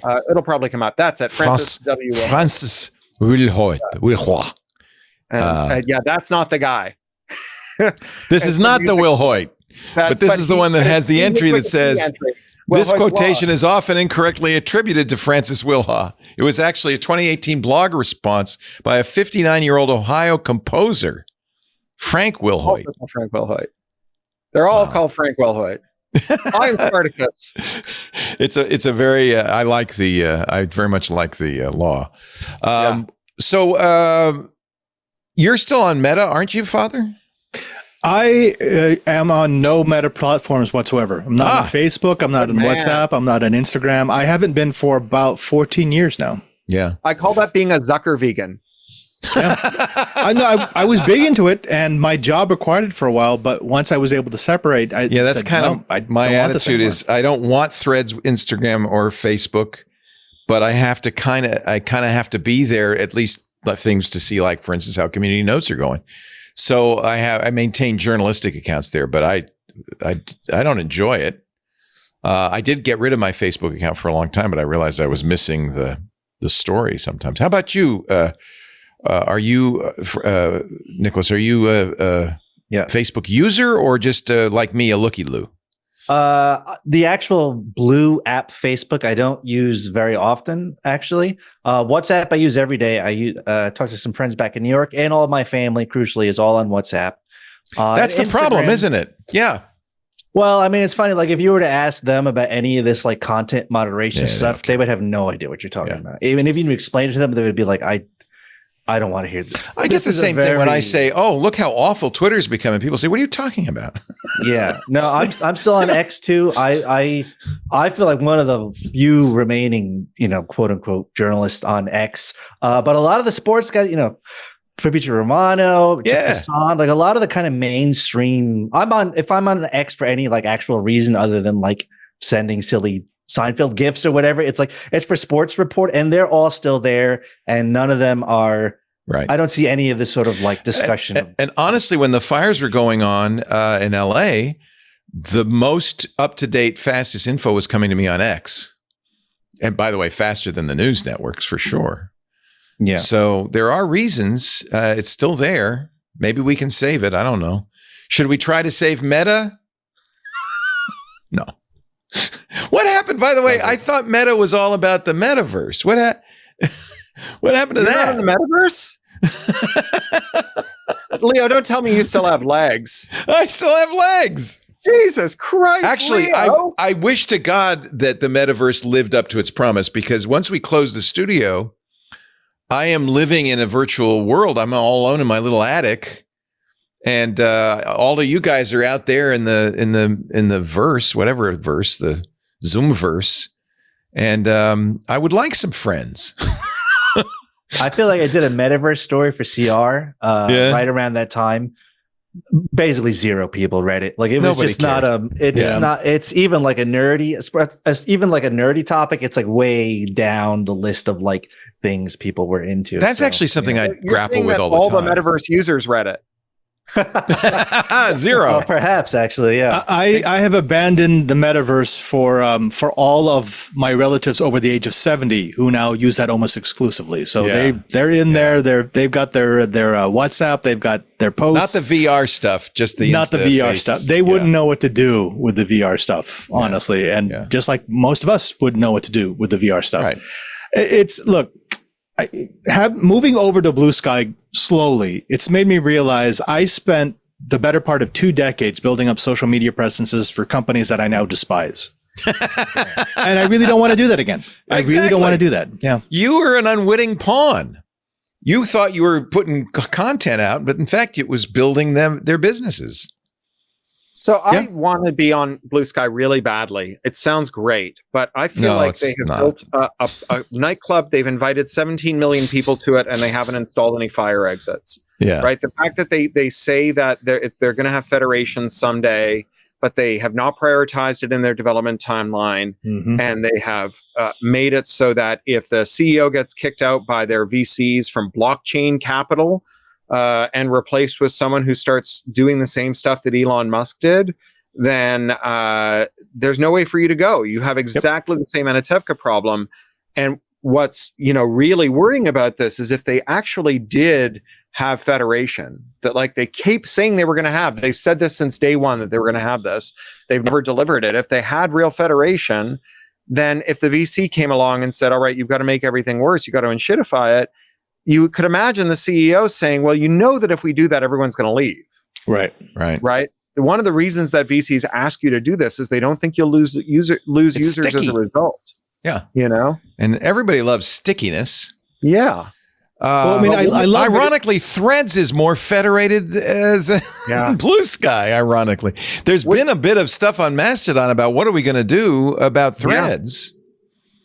Because there's no moderation. I'm okay with Threads existing and being federated with Mastodon. I know that's not a popular opinion in the Fediverse, but I feel like it makes it easier for people to leave Facebook and go to Mastodon. Exactly. It's providing a path out. I do not block Threads on my twit.social because it's a way to follow people who are not elsewhere. Yep. I don't have a problem with that. If I moderate pretty actively, and if an account is appalling, I just block it, and you can easily block an account rather than block the server. So, do you guys get any sense? Do you guys get any sense that people are tiring of social media? Like yes, it feels like every other it's like, I got to leave X now. I got to join Blue Sky. Like I don't want to join another thing to have to leave it in 2 years. Like I've been doing this for 20 years of like popping between. It's like, I don't know. I'd rather like go on a walk with my dog or whatever. I agree with you, but I want a social group, and unfortunately, I don't have one locally so much. I'm building as fast as I can. Right. But most of the people I know, we are united not by geography but by interests. Yes. And that's where I meet those people. So I remember something like that. When I was a teenager, I was huge into pro wrestling. And so some of my first kind of like online social interactions were like pro wrestling dedicated message board. So it's like, I don't know these people. These people were all over the world, actually, but we had a thing in common. We liked watching. And so that was like how you formed friendships. And now that's way easier. You don't have to jump on Usenet to do that anymore. Now you can open up Threads or whatever Instagram, whatever the case may be. So there's clearly like people want to do something like this where you hang out with folks who are into what you're into, but it just feels like the experience is just so like bad a lot of the times. That's like, we can't crack this nut. I'm gonna reopen my old BBS, and that's the only social I'm gonna do. And people can dial in and let's go. Yeah. And only 2 lines though, because otherwise it gets too busy. It used to be that, in the days of BBSs and magazines and whatever, is that although we didn't have social media, if you were interested in wrestling, you could get a wrestling magazine and then maybe find a wrestling fanzine in the back pages and so on. Exactly. And if you were someone who wanted to write about wrestling, there was someone who might pay you to do it, or at least an audience for it. And now all of that stuff is on social media. So I think about, books. I write for one of the big 5 publishers. I'm a Macmillan author, and there aren't, hundreds or dozens of newspapers and magazines that review science fiction novels anymore. There used to be. There's one science fiction trade magazine holding on by the skin of its teeth, Locus Magazine. I write for them. I've written a column for them for 15 years. And they're just eking by. And so the thing is, if we get rid of social media, it's not that we won't get rid of something terrible. There's lots terrible that we'll get rid of, but how will anyone sell a book? And how will anyone write about a subject of interest? Like, what's the transitional phase between social media and everything? And if we get rid of AM radio, how are you going to sell a record? Well, the problem is this is a roach motel. Communities check in, but they don't check out. Right. So if you can move the communities off social media, if you can move them to more, what would it be though, Cory? What would it look like? Would it look like Usenet? Would it look like Slash? What would a successful social media, a safe, successful social media network look like? I think it would be a protocol that would federate Mastodon, Blue Sky, and whatever comes next. All of them. And you could just follow people wherever they were. And you'd be on Blue Sky because you like the Blue Sky vibe, but there'd be 100 people. Isn't that Posse? No, Posse is different. I do Posse, post on site, share everywhere, or syndicate everywhere, where I have a canonical link. That's my own website. And Pluralistic.net, right? Yeah, I copy and paste into Tumblr and Mastodon and Twitter. That's not good. I use microblog. I use Manton Reese's microblog, and it does post to Mastodon. This is my Posse. Mastodon Threads. At LinkedIn, I think they just added. So he's slowly building something that will post everywhere. Does it look good? Because my experience has been that every time I do this, it doesn't look good. It doesn't feel like a native post. It does. Really? It does. It does a nice job of it. Yeah. Yeah. He's really thoughtful. He's part of the automated tools. He's part of the decentralized web movement, and he's done I think it's been around almost 10 years now, micro.blog. And I think he's got the right idea, and he's quite accomplished at it, I think. Anyway, Leo, my organization has been doing really good social media for a very long time. It's a way that you can get information, you can get out, you can touch grass. Yeah, if you just build a building in every community where people can gather. It was really good, except for that one period where they got very angry about some books. And Galileo and stuff. Well, they had the same problem. You could check in, but they didn't really want you to check out. That's right. Oh no, we have people checking out all the time now. You're being facetious, but actually, that's what we're trying to duplicate. Yeah, is the community, the kinds of communities we had in religious communities or communities of any kind. We don't really have communities anymore. Kiwanis, Lions. Yeah. I mean, there is a Lions Club, and the Moose Lodge in town was kind of thinly populated by people who were superannuated. And I had a bunch of friends in their 40s who said, if we all got together, we could actually take it over. Yeah. And they have a nice little clubhouse, and they did. Yeah. They've got prime real estate. They've got cheap beer. Yeah. Yeah. The only bad thing was, in order to become official, you had to go to the big Moose convention. Oh, really? Yeah, and there's an oath you have to give, pledging fealty to God or something that they were. Yeah, a lot of these are religious. A bunch of them also used to have really racist policies. Yeah, and so I think there was some discomfort with the oath. But they got over the discomfort because the lodge was pretty nice. Well, the advantage in the era of COVID is you can go to the swearing-in ceremony wearing a mask and not recite the oath. They'll never know. Yeah. And they'll never know. Like eyes wide shut. Ask me about my U.S. citizenship ceremony. Shh. You know all the presidents. Come on. Yeah. Most U.S. citizens couldn't pass the citizenship test. No U.S. citizens could, but that's because we don't need to. We were born here. I got into an argument with my examiner because she was like, what is the economic system of America? And I said, I know the answer is capitalism, but it's technically a mixed market economy because the single largest employer is the federal government. It's the Pentagon. And you cannot tell me that a country whose largest employer is the federal government is a capitalist economy. It is formerly a mixed market economy. She was like, just say it's capitalism. I have to check this box. I worked for that group. Come on, let's go. When I saw the name Cory Doctorow on the list, I was going to have some problems. That's hysterical. Did you really say that? Yeah. We had a whole discussion. God bless you. I love it. It's a mixed market economy. Yeah. That's fair. I think that counts. They should give you credit. Yeah. All right, let's take a break.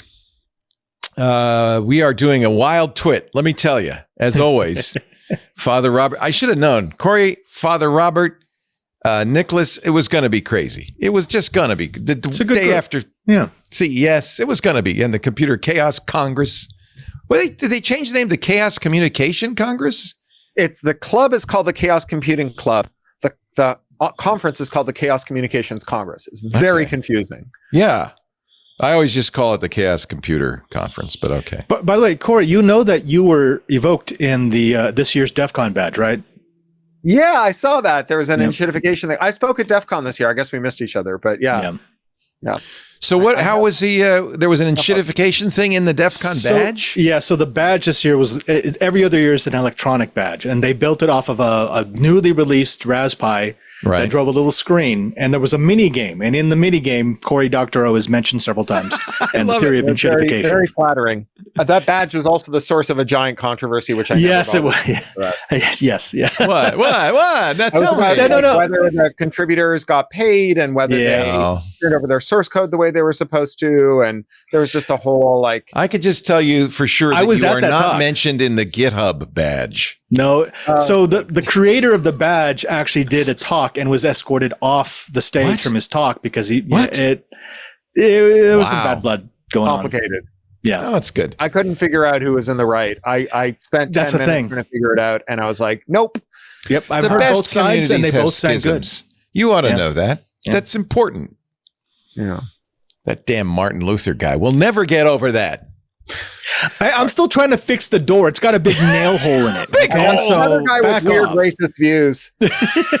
Yeah, he was actually an anti-Semite, and it wasn't so great. I have access to all the works and all the letters, and when I found that out, I was kind of disappointed a little bit. But it's also it was a different time. It's a different time. I read the archives from Jesuits who were on mission in Asia. And there are a couple there who, if they were alive today, you'd be looking at them going, you are the most racist person I've ever met. They had good intentions, but crazy racist. Yeah. Well, look what they did with the Indian churches in the United States, or the Indian schools, rather, in the United States. I mean, it's tragic. It's horrible. It's horrific. Yeah. I hear he was good to his mother. Mrs. Luther loved her little boy. That's for sure. Marty, come here, Marty. She used to nail his chores on the door. You and those theses, again with the theses, over and over. Stop touching your theses, you'll go blind. Okay, you win, Cory. Our show today brought to you by ThreatLocker. We've talked before about zero trust. It is such a brilliant, simple concept and the best way to harden your security. Never worry about 0 days, supply chain attacks. ThreatLocker solves the problem. Worldwide companies like JetBlue trust ThreatLocker. You know, there was another airline that trusted another company. It didn't work out so good. JetBlue trusts ThreatLocker to secure their data and keep their business operations flying high, if you know what I mean. So the idea, and it's very simple, it's deceptively simple, is you take a proactive, and this is the key, deny by default approach to cybersecurity. You know, just because somebody's in the network doesn't mean they're good guys, right? You know that now, right? So you block every action, every process, every user, unless explicitly authorized by your team. It's simple, right? And ThreatLocker not only helps you do this, it provides a full audit for every action, which makes risk management and compliance a snap. Their 24/7 US-based support team will fully support onboarding and beyond, so they make it very easy to implement, and it's remarkably affordable. I was shocked. I went, I said, well, we should do this. I couldn't believe it. Stop the exploitation of trusted applications within your organization. Keep your business secure, protected from ransomware.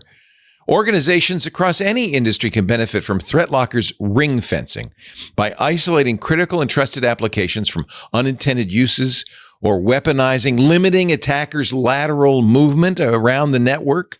They just can't. Oh, and another great thing, ThreatLocker works for Macs too, so your entire enterprise can be protected. Get unprecedented visibility and control of your cybersecurity quickly, easily, and cost-effectively with ThreatLocker's Zero Trust Endpoint Protection platform. Really an amazing group. Get a free 30-day trial. Learn more about how ThreatLocker can help mitigate unknown threats and ensure compliance. ThreatLocker.com, ThreatLocker.com. And by the way, their big event is coming up next month. This is exciting. I wish I could go. I can't. I'm tied up, but I would love to. I know, I think Jonathan Bennett from Untitled Linux Show is going. Zero Trust World is coming up. And for a limited time, you can visit zerotrustworld.threatlocker.com. We've got a special code. I want you to use this so they know that, you saw it here. ZTW, that's for Zero Trust World, TWiT 25. That's a lot of W's in there. ZTW TWiT 25. You'll save $200 off registration for Zero Trust World 2025. You get access to all the sessions. There are hands-on hacking labs. You even get meals. There's an after party. It is the most interactive, hands-on cybersecurity learning event of the year. I'm so bummed I'm going to miss it. February 19th to the 21st. It's also a great place to bring your family because it's the Caribe Royale in Orlando. So they can be off doing something else while you're learning about the latest security tools. Be sure to register with the code ZTWTWIT25. ZTW for Zero Trust World. You wouldn't think that'd be a good thing, but Zero Trust is a good thing. ZeroTrustWorld.threatlocker.com. And don't forget that code to save $200 off your registration. Thank you, ThreatLocker, for supporting our team and our fans and for supporting the show. We appreciate it. You support it when you go to that address, especially if you use that code, ZTWTWIT25. This is really upsetting. The Heritage Foundation has decided that if they can't control it, they don't want it. And they are going after Wikipedia editors.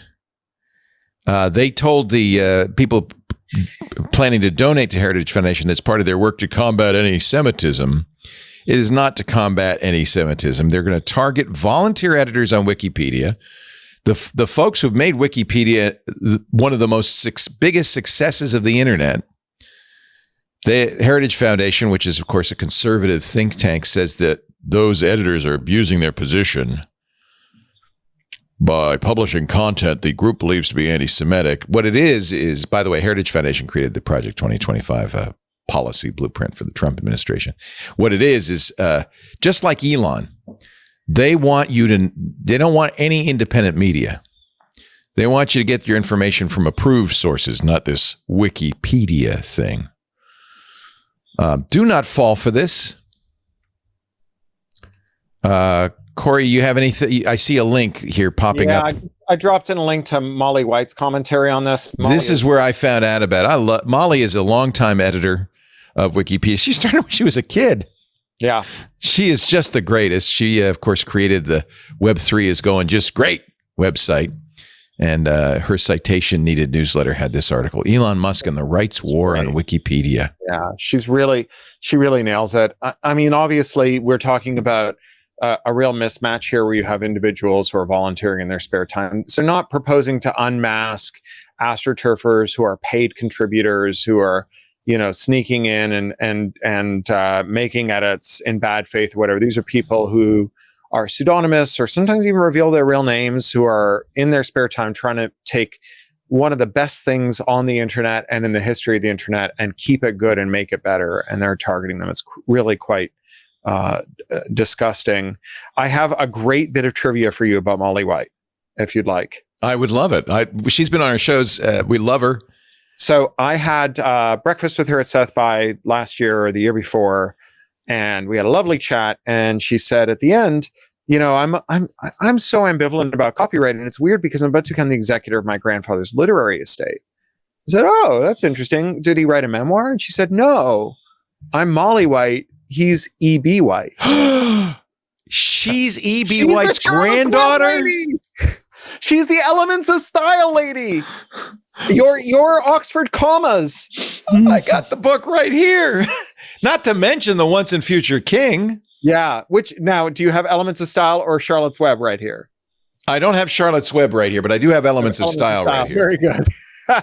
I love Charlotte's Web. I have Nothing wrong with Charlotte's Web. Yeah, right next to the Giving Tree. And Father Robert, I suppose that the very definitive views that E.B. White had about whether Jesus takes an S after the apostrophe bears on your work every day. And He said it's ancient- something I consider every morning. Let's see if I can remember this. You always have apostrophe S, even if it's the Joneses. But, well, that's not a good example. But even if it ends with S, except for Jesus. Because ancient names, you could have just an apostrophe. Is that right, Cory? Am I right? Am I remembering that? That is my recollection. You should ask Molly next time she's on. Wait a minute. Let me go get... She's E.B. White's granddaughter? Yeah, how amazing is that? Well, and I think if E.B. White wants to copyright all this stuff to hell, I think go right ahead, E.B. Actually, it started entering the public domain this year. That's right. 1924 and 1929 for music, right? Yeah. So the first E.B. White works entered the public domain That's this awesome. year. So it won't be for very long. So she doesn't have to worry about it for too long. Yeah. He did write The Once and Future King, right? I think so. I think That's my favorite Arthurian legend book. It's wonderful. Of course, Charlotte's Web is probably his best known work. And every writer. Oh no, has a that's copy. T.H. White. T.H. You're right. I got the wrong White. Okay. Sorry. What else did he write besides Charlotte's Web then? E.B. White I'm bibliography. looking it up on the old Wikipedia. I'm sure Molly's weighed in on this. He wrote The Great Gatsby. Stuart Little. Yeah. Great Stuart Little. What a great. Yeah, he's got a contributing editor, massive New Yorker. bibliography. Yeah. Yeah. One of the greats. Oh, geez. And his haircut looks just like Molly's.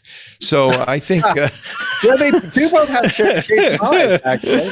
And they kind of look alike when you look at the picture. They do. There's a resemblance. So she is a perfect example of why Wikipedia works.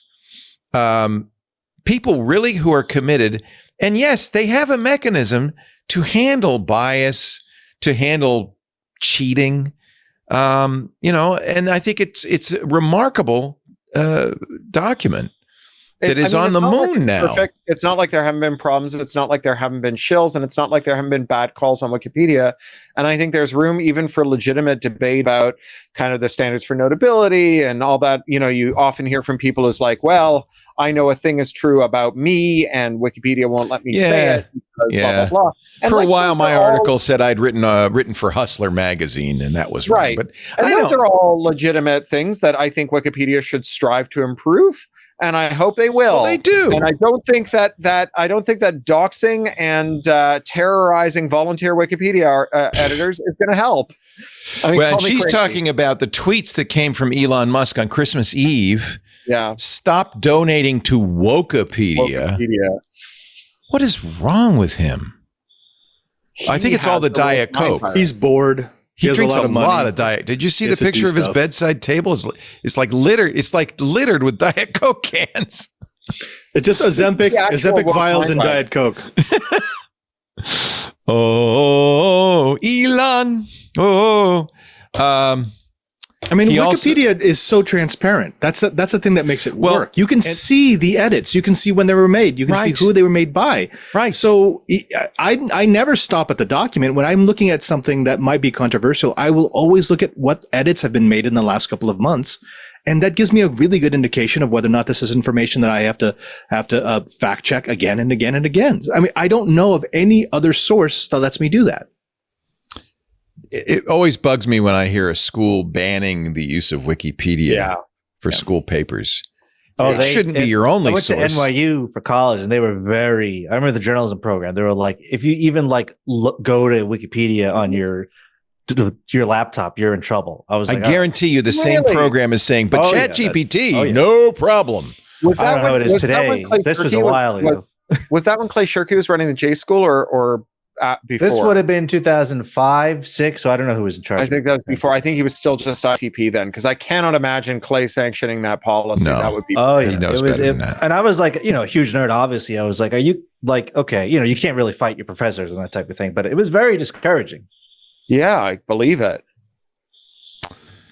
Yeah. So one of the things they're spreading is the lie that when you donate to Wikipedia, you're not donating to the online encyclopedia, but instead the Wikimedia Foundation, which is some sort of left-wing, something or other. I mean, the foundation does fund a bunch of stuff. Like if they identify areas that are systematically undercovered in the corpus, they might, try and figure out how to encourage more contribution.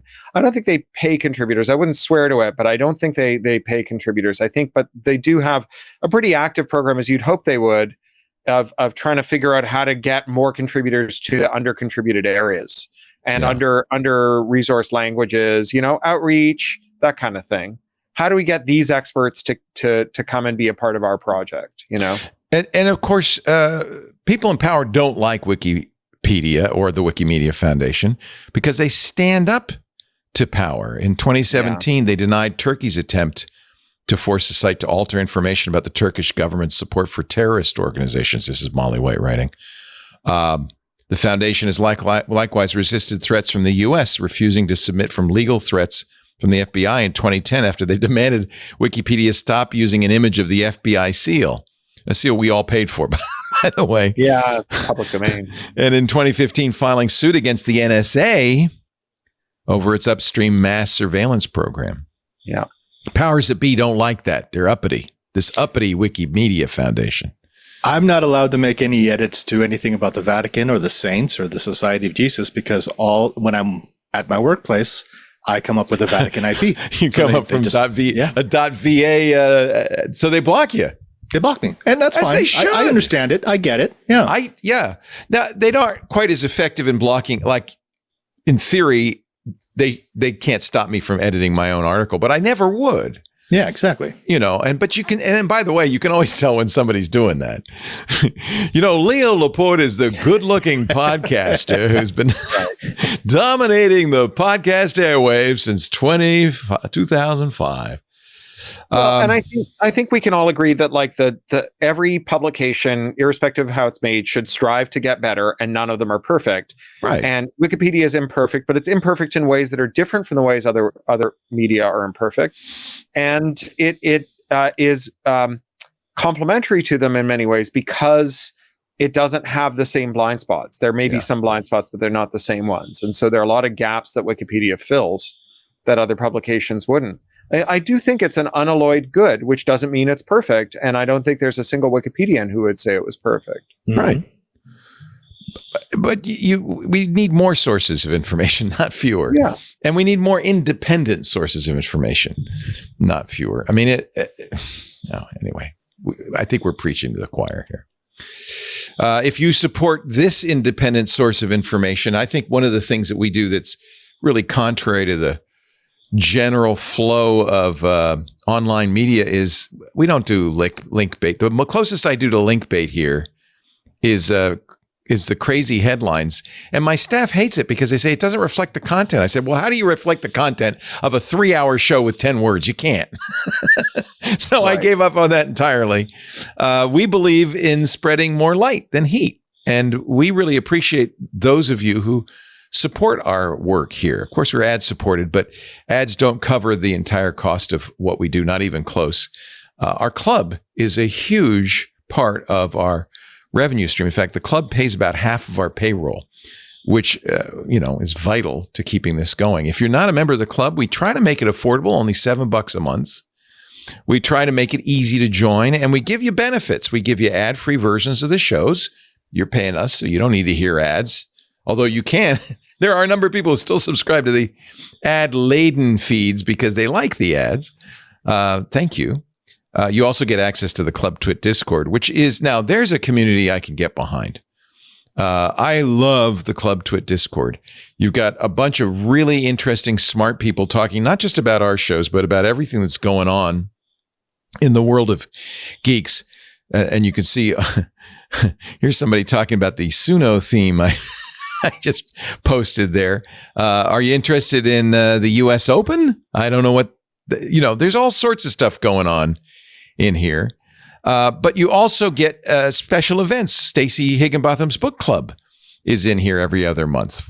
I think we're going to end up doing Orbital which Stacy warned us is a difficult book, but I think it's going to be fun to talk about. Micah's Crafting Corner every month, a cozy, chill crafting session. You can bring your own craft. We also do a photo time with Chris Marquardt. We just did ours last Thursday. Lots of other events, special events we put on in the club to make it a club, right? It's a club. That's the whole idea. If you're not a member, become one of us. twit.tv/clubtwit. And thanks in advance. We really appreciate our club members. They make it possible for us to stream. And Joe is volunteering. Thank you, Joe. We had a wonderful photo walk when I was in New York City a couple of months ago. And I guess I'll be back in New York City when Hank opens his restaurant. So yeah, we'll do a photo walk and maybe I'll even throw the sandwiches in. So join the club so you can hear about those and other events. twit.tv/clubtwit. And a happy birthday to Roberto, who is now a senior citizen. 65 years old. You still seem as youthful as ever and just as handsome. Let me see if I can find your post. Look at you guys. Is that your friend Pete? What did you have? Did you have pizza? And now Roberto would like you and me to sing Happy Birthday. If I had my keyboard here, Roberto, I could play that. That is one of the songs I can play. I'll sing it. Happy birthday to you. Happy birthday to you. Happy birthday, dear Roberto. Happy birthday to you. You're a senior citizen now. And you are actually starting to look your age. I've known Roberto for quite a while. Happy birthday, Roberto. Oh, one more thing while you're there, club member or not, we do our annual survey at the first month of the year every year. It's the only way we don't spy on you. We can't. It's a podcast. RSS doesn't give us any way of monitoring you. So we ask you to fill out this survey. We're not interested in you as an individual, but as an aggregate audience, because we like to be able to tell our advertisers, 75% of our audience, actually I think it's more like 80% are IT decision makers, things like that. It also helps us tailor our programming to your interests. That's at twit.tv/survey. Shouldn't take you more than 10 minutes. And it really helps us out a lot. So if you haven't yet taken the survey, a couple more weeks to do that. I think we'll stop at the end of the month. twit.tv/survey. Thank you for doing that. We'll be back with more of This Week in Tech and our amazing panel. But first, a word from our sponsor, US Cloud. Now, I love these guys. I'll be honest, I had never heard of them. And I got on a phone call with them and I said, well, what do you do, US Cloud? We said, well, we are the number one Microsoft Unified Support replacement. We do Microsoft support. I said, oh, that's cool. And why would people use US Cloud? Well, they gave me a bunch of reasons. We've been talking for a few months now about US Cloud. They are, besides being the global leader in third-party Microsoft support for enterprises, they support 50 of the Fortune 500. But one of the things they told me is switching to US Cloud can save your business 30 to 50% over Microsoft Unified and Premier support. I said, well, that's great. But if it's cheaper, it's not as good, right? They said, no, it's better. It's less expensive and it's better. It's faster. In fact, twice as fast in average time to resolution versus Microsoft. 2 times faster. And they're better because their engineers, they recruit the best engineers with huge experience. So, and they're all based in the US. So you're talking to people who really can help you fix the problem, and they do it faster. Now they can save you money in a new way. US Cloud is offering something they call their Azure cost optimization services. If you use Azure, you definitely need this. I mean, honestly, when's the last time you went through your Azure bill line by line? If it's been a while, you almost certainly have something I call Azure sprawl, a little spend creep going on. Servers and VMs running, and you've been running them for years. You forgot about them completely. Nobody's using them. Good news. US Cloud offers an 8-week Azure engagement. It's powered by VBox. It will identify key opportunities to reduce costs across your entire Azure environment. When I did this ad the other day, somebody in our Discord said, yeah, we had servers running for 4 years, $50,000 a month we'd completely forgotten about. That's a big difference, right? You'll get this expert guidance, access to U.S. Cloud senior engineers. They have an average of over 16 years with Microsoft products. At the end of the 8 weeks, your interactive dashboard will identify, rebuild, and downscale opportunities and unused resources, which means you can reallocate those precious IT dollars towards stuff you really need. Or invest your Azure savings in U.S. Cloud's Microsoft support. Completely eliminate your unified spend. Sam, the technical operations manager at Bead Gaming, he gave U.S. Cloud 5 stars. He said, we found some things that had been running for 3 years. Same story, right? No one was checking. These VMs were what? I don't know, 10 grand a month? Not a massive chunk in the grand scheme of how much we spent on Azure. Well, that kind of adds up. Once we got to 40 or 50,000 a month, it really started to add up. Oh, he's saying what I said. It's simple. Stop overpaying for Azure, identify and eliminate Azure creep, and boost your performance all in 8 weeks with US Cloud. And of course, you can use that money to replace your Microsoft Premier services. Visit uscloud.com, book a call today, find out how much your team can save. uscloud.com. Faster, better Microsoft support for less. Hey, here's something the CFPB wants to do, which I think is great. They want to protect your Robux. Yeah. Good.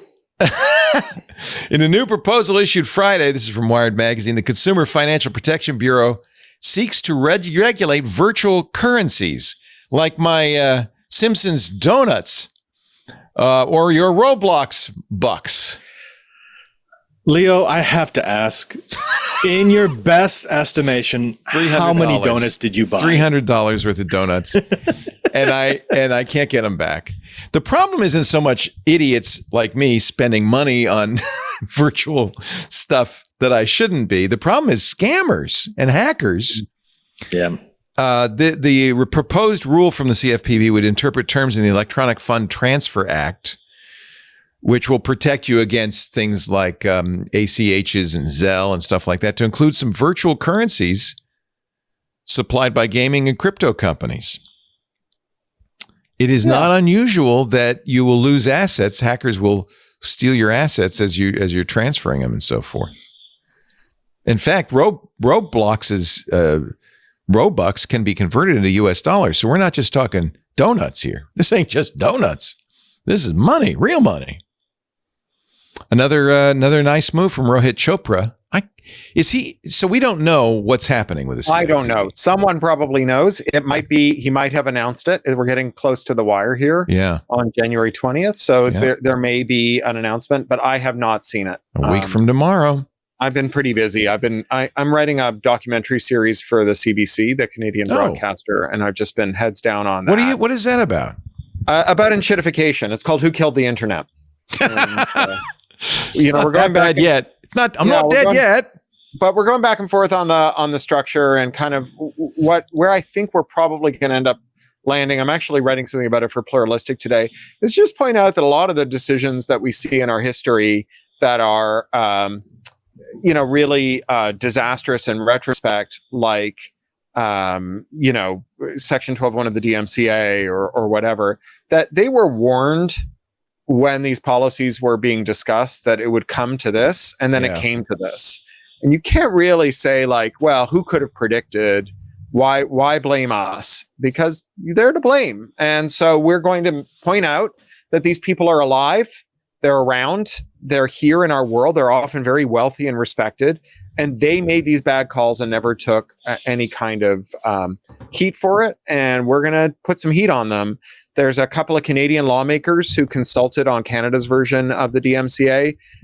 They got 6,500 comments saying that it was a terrible idea and 50 comments saying that it was a good idea.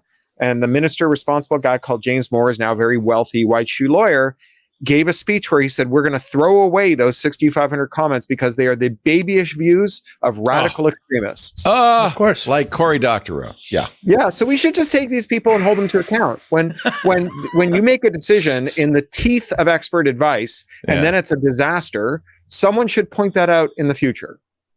By the way, congratulations. I know enshittification was the official word of the year last year. Macquarie Dictionary has named it the word of the year 2024 as well. Yeah.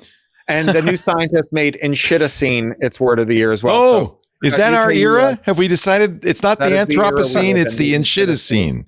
Okay. Can I ask Cory a question? As it's not really something we talk about at CR, really, but like, is there a single moment or single event that you could point to when the internet? Because now I feel like you log in, everyone hates the internet. Like, who likes using this anymore? Was there a decision? Was there a company, something that clicked, and it's like the BCAD of all this stuff, or is that like the wrong way to look at this? So I think that what happened, the enshittification at its root is about the idea that people who are no better and no worse than they were 25 years ago, who are running these companies, lost the constraint that used to stop them from wrecking things. So they used to have to worry about competitors and regulators and their own powerful workforce and interoperability. And each one of those things kind of disappeared. They were all eroded, and they were eroded because of policy choices, right? The decision not to enforce antitrust law, the decision to, weaken unions, the decision to expand IP law to block interoperability, the decision to allow these regulators to be captured and not to update privacy law and so on. Like, these were all choices that were made, and they got easier to make, right? The more power these tech firms had, the easier it was for them to secure policies that gave them more power still. Right. And so as a result, what you see is something like a doubling curve, where for a very long time it's very shallow, and then it gets steeper and steeper, and then it just takes off. And so, I think most of us would say that the last 8 years or so have been pretty bad. What I think makes this different from other times in history where you've seen individual platforms go sour, like MySpace or LiveJournal or whatever, various e-commerce platforms, is that they all did it at once. Like, everything sucks all at once. There's no refuge from it. And that's what I think we're living through now. And I think that it's because the constraints have collapsed across the board sectorally, and because digital stuff has moved into the real world. And so you can turn cars into subscription services, which is just not a thing that was technically possible. Right. And, labor is now being mediated through apps in a way that they weren't before. There was an amazing report last week about how, it was in December, about how nurses rapidly increasingly are not hired by hospitals anymore. They're brought in through apps that do gig work, and these apps are buying commercial data on the nurses who work for them, and nurses who have higher credit card debt are offered less wages because the app assumes that if you're broke and if you have a big bill, you'll take a lower wage. And so this is just not stuff that was technically possible because our labor markets weren't mediated through apps in this way. And it was the systemic erosion of labor rights by gig platforms like Uber that opened the door for doing this to nurses, It's coming from both directions. This is their capitalism. We incentivize this, and then the means became available, and the two together, and you've got enshittification. It's not just nurses. I've seen evidence that you will pay more when you're online if your IP address comes from a wealthy location. Yeah, 100%. Personalized pricing is on the buy side and on the sell side, and with e-shelf tags and so on. It's going to be in the retail environment as well. New York City's started surge pricing after the hue and cry on that. Because it costs more to get into Manhattan during certain times of the day. I thought, oh boy, they must be $50-$60. It's $6. Yeah. What the hell? It's not. I mean, $6. We pay that much to go across the Golden Gate Bridge. No, we pay double that to go across the Golden Gate Bridge. Yeah. What? People are upset about $6 to get into Manhattan during 9 to 5? I don't. Well, have you seen any of the videos? It looks like a ghost but that's disinformation. I don't think it's a ghost town. No, but I'm saying a lot of the advocates are like, oh, it appears to be working. And then others are saying, depends where you are. If you're on X, they're saying, you see, it's killing the city. Exactly. Restaurants are dying.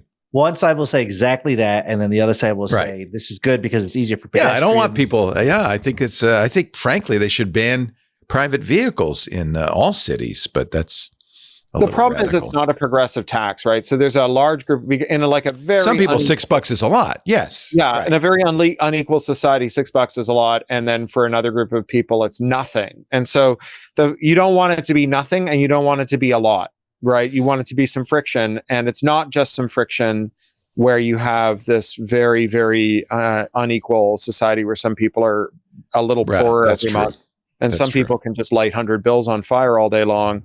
And I don't know how you solve it. This came up in London. I mean, obviously, bankers coming in from Chelsea had no problem with the congestion charging, and now they've got the ULEZ, which is the ultra low emission zone. It's still not a big deal. You know, bankers can afford it to come to the city. But you know, if you're a man with a van who does odd jobs and you come into the city, that's in your true. Work vehicle, it's a big hit. And I don't know how to resolve it because I don't want to surveil people. It means testing sucks. You know, like.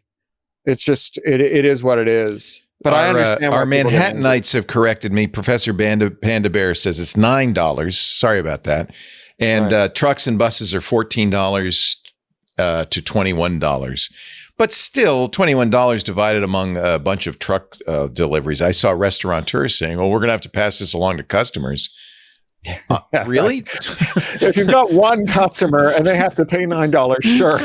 Assuming you have at least 9 customers, the extra $1 will probably be fine.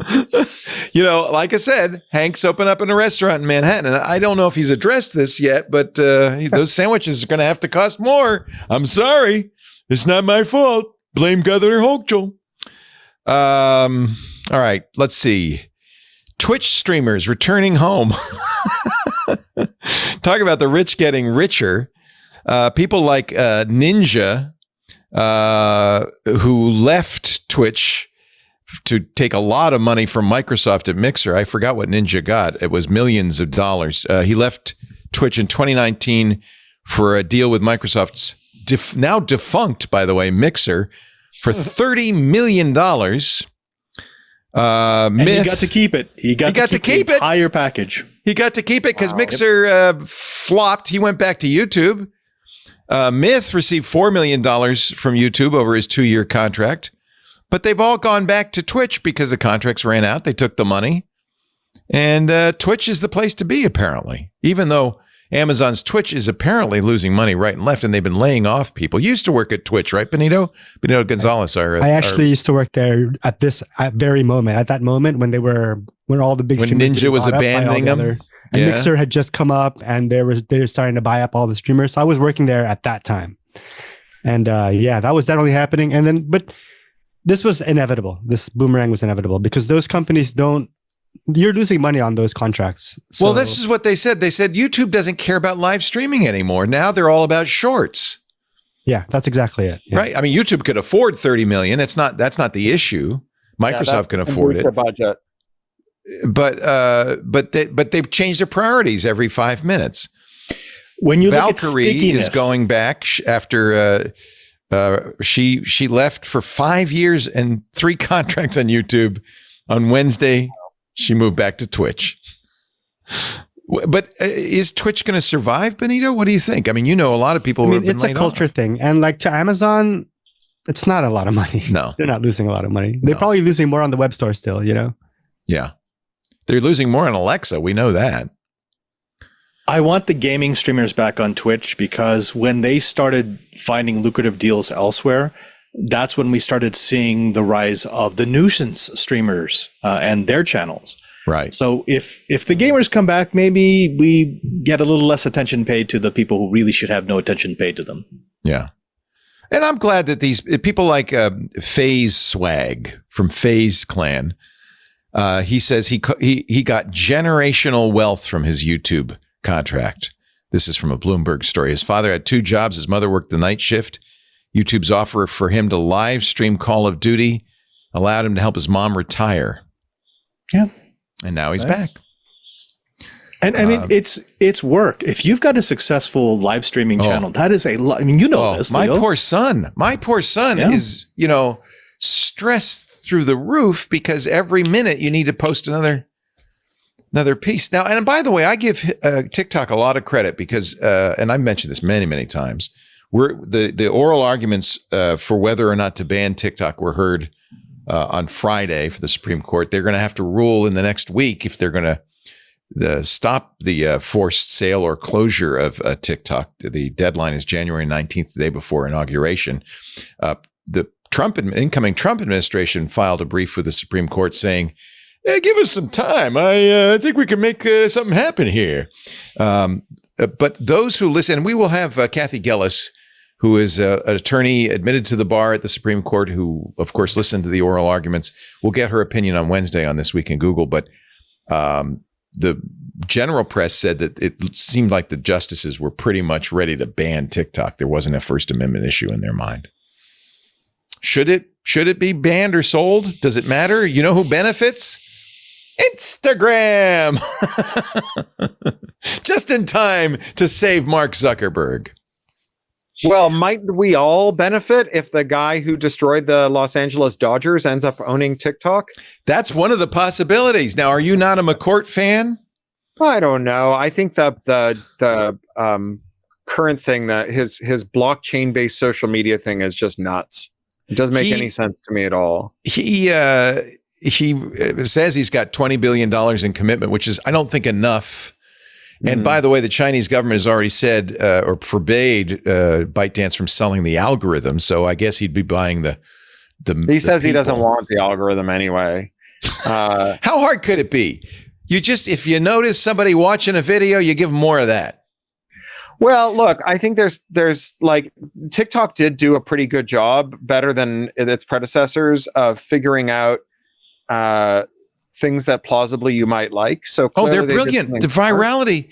This is exactly why people go back to Twitch. The ability to be a kingmaker or queen maker. The ability to take somebody like Salt Hank, who's making sandwiches to 5,000 people, and promote him in the For You tab, and suddenly he's got 2.5 million followers. Incredible. So what's interesting is not just that they could do that, because anyone who's got a lot of users can do that. So like CNN could put you on the news, right? And you could do well. iTunes, Apple has the power to make any podcast a hit. What they were good at was guessing which users to show that to. They weren't just having a megaphone. And this was why there was such a scandal when Emily, I've forgotten her surname, at Forbes, Emily White did a story on the heating tool, which was a secret tool at TikTok that they would use to do just that, to just give a bunch of traffic to a performer. And they would do it tactically. They go like, there's not a sports bros on the platform. They pick a sports bro. They make him king for the day. He's getting bajillions of views. He goes around like a Judas goat and says to the other sports bros, they love sports content on TikTok. And then people like retool as TikTok users falsely, right? They think that they're doing well. I call this the giant teddy bear strategy, because when I used to go to the Canadian National Exhibition, our traveling carny that used to come to town every year, if you go to the Midway at like 10 in the morning, there's a guy with a giant teddy bear that you get by getting 5 balls in a peach basket. But like no one's ever gotten 5 balls in a peach basket. What that guy is doing is he's saying like, hey, I like your face. Come over here. You get 1 ball in the peach basket. I'll give you this keychain. We'll trade 2 keychains for the teddy bear. And that guy wanders around all day lugging this galactic scale teddy bear. And people are like, oh, I guess I can win a giant teddy bear. Are you telling me it's a profit thing? Is that what you're telling me? But it's not just that it's a profit thing, it's that it's deceptive. Yes. Right? So they're the peach basket is not in fact round. Oh, you mean the basket. Yes, that too. But I mean the heating tool, right? Right. Like when Uber, there are all these stories in the New York Times about Uber drivers in New York 10 years ago who are making $100,000 a year. Or, $100 an hour. You see the billboards outside of every casino in Las Vegas. Sure. And they're giving them, no, but it's different, because in Vegas, they just, one player out of X will win a jackpot. Right. But Uber, what they're doing is they're saying, you individually, we are choosing you to give you a jackpot. Actually, if you did that in Vegas, the Nevada Gaming Commission will put you in prison. Right. The dealer at the blackjack table, they don't have to say you win, because the psychology of gamblers is always, oh, that's me. Right. And so then you get these people that's going to be me like out there sort of bigging up the service, claiming that it's very lucrative. They're speaking from their own kind of worm's eye view. They don't know that from the God's eye view that someone has reached in and said, you're going to do well. And Veena Dubal, who's a lawyer who's done some ethnographic work on Uber drivers, she talks about how these Uber drivers are pulling down like 2.5 shifts a day, sleeping in their car. People who live in like the outer, like way outside of San Francisco, drive in for 3 days a week and sleep in their cars to drive. And they're on the message boards with people who are making $100 an hour, Right. and they're making $8. And they're like, I'm doing Uber wrong. I don't know what I've done wrong. And what they've done wrong is they're not the one Uber reached in and touched and said, you get $100 an hour. And for Uber, it's a bargain. And so I think that when it's exactly right, because as soon as Henry hit it, there were a dozen ASMR sandwich making TikTok feeds, you know, because they saw he was doing well and they copied it. Now, I don't know if the heat tool hit him or what. Elon tried to do the same thing with Twitter. When he went to X, he was offering some of the bigger influencers, including Mr. Beast, massive payouts, just a lot of money, because he wanted them to post about how much money they were making so that it would lure other content creators back to X. So it's par for the course now. Yeah. So I ain't gonna work on Maggie's farm no more. That's all. I'm sorry. The thing about I almost said Flickr. The thing about TikTok is that they have both things running in parallel. Sometimes things go viral because they're really good at predicting that there's a latent audience for a thing, and they show it to those people, and those people are like, that's amazing. And sometimes things go viral because they're cheating. Right. And that's what and makes you don't know the difference. And you don't never know the difference. You can't tell. So Frank McCourt has actually paired together with Shark Tank's Kevin O'Leary, which immediately sets off alarm bells. He's done so well since he was orphaned and wrote that memoir. They're gonna, and the White House has given its go-ahead, make an offer. I don't think TikTok. It doesn't make sense for TikTok to sell. Why would they sell off to a competitor to their service? They know that they can still get plenty of business outside of the United States. It doesn't make sense for them to have a clone inside the U.S. that they don't control. Well, then there's also the question, and you'd probably be an expert on this, Father, of how do you ban TikTok? One thing they will do on January 19th, barring a sale, is tell Apple and Google, take it off the store. But they can't say unload it from the phones. No, and you can't blacklist their IPs. It can go basically from anywhere. So, I mean, it's essentially giving businesses the ability to tell employees that using TikTok on a device can be a fireable offense. That was one of the scenarios that we had to game out, because if the ban takes hold, we've got a lot of HR departments that want to know if they should enforce that, if that should be part of the in the employee church handbook. So remember, when we say the church, there's a lot of businesses that operate under the umbrella of the church. Well, okay, so let's say we've got a one of our research centers in Los Angeles, and TikTok is now illegal. TikTok has now been banned. Does that go into the employee handbook that we do not allow the use of TikTok on we'd have the to do campus that too, wouldn't we? Over our network? Yeah, it's one of these weird things where we're like, we don't really know what a ban would look like. We don't know how serious they want to be about the ban. Is it just going to be you can no longer get the app on a new device? If you have the app, will it still work? Will it still update? So it's all hypothetical right now, because unless you want to fragment the internet, you can't really ban a service. Well, I also think that what they'll do is just kick it out of the app stores, and that's going to do 90% of the work, right? They will do that. That's actually in the law. But the law also says you can't tell ISPs to block it. Right. Because I think there's a strong First Amendment argument about that. I want to say that it may not be as easy as you think for TikTok to walk away from the US market, not because there aren't lots of other people everywhere, but the US has the combination of being rich, populous, and having no privacy law.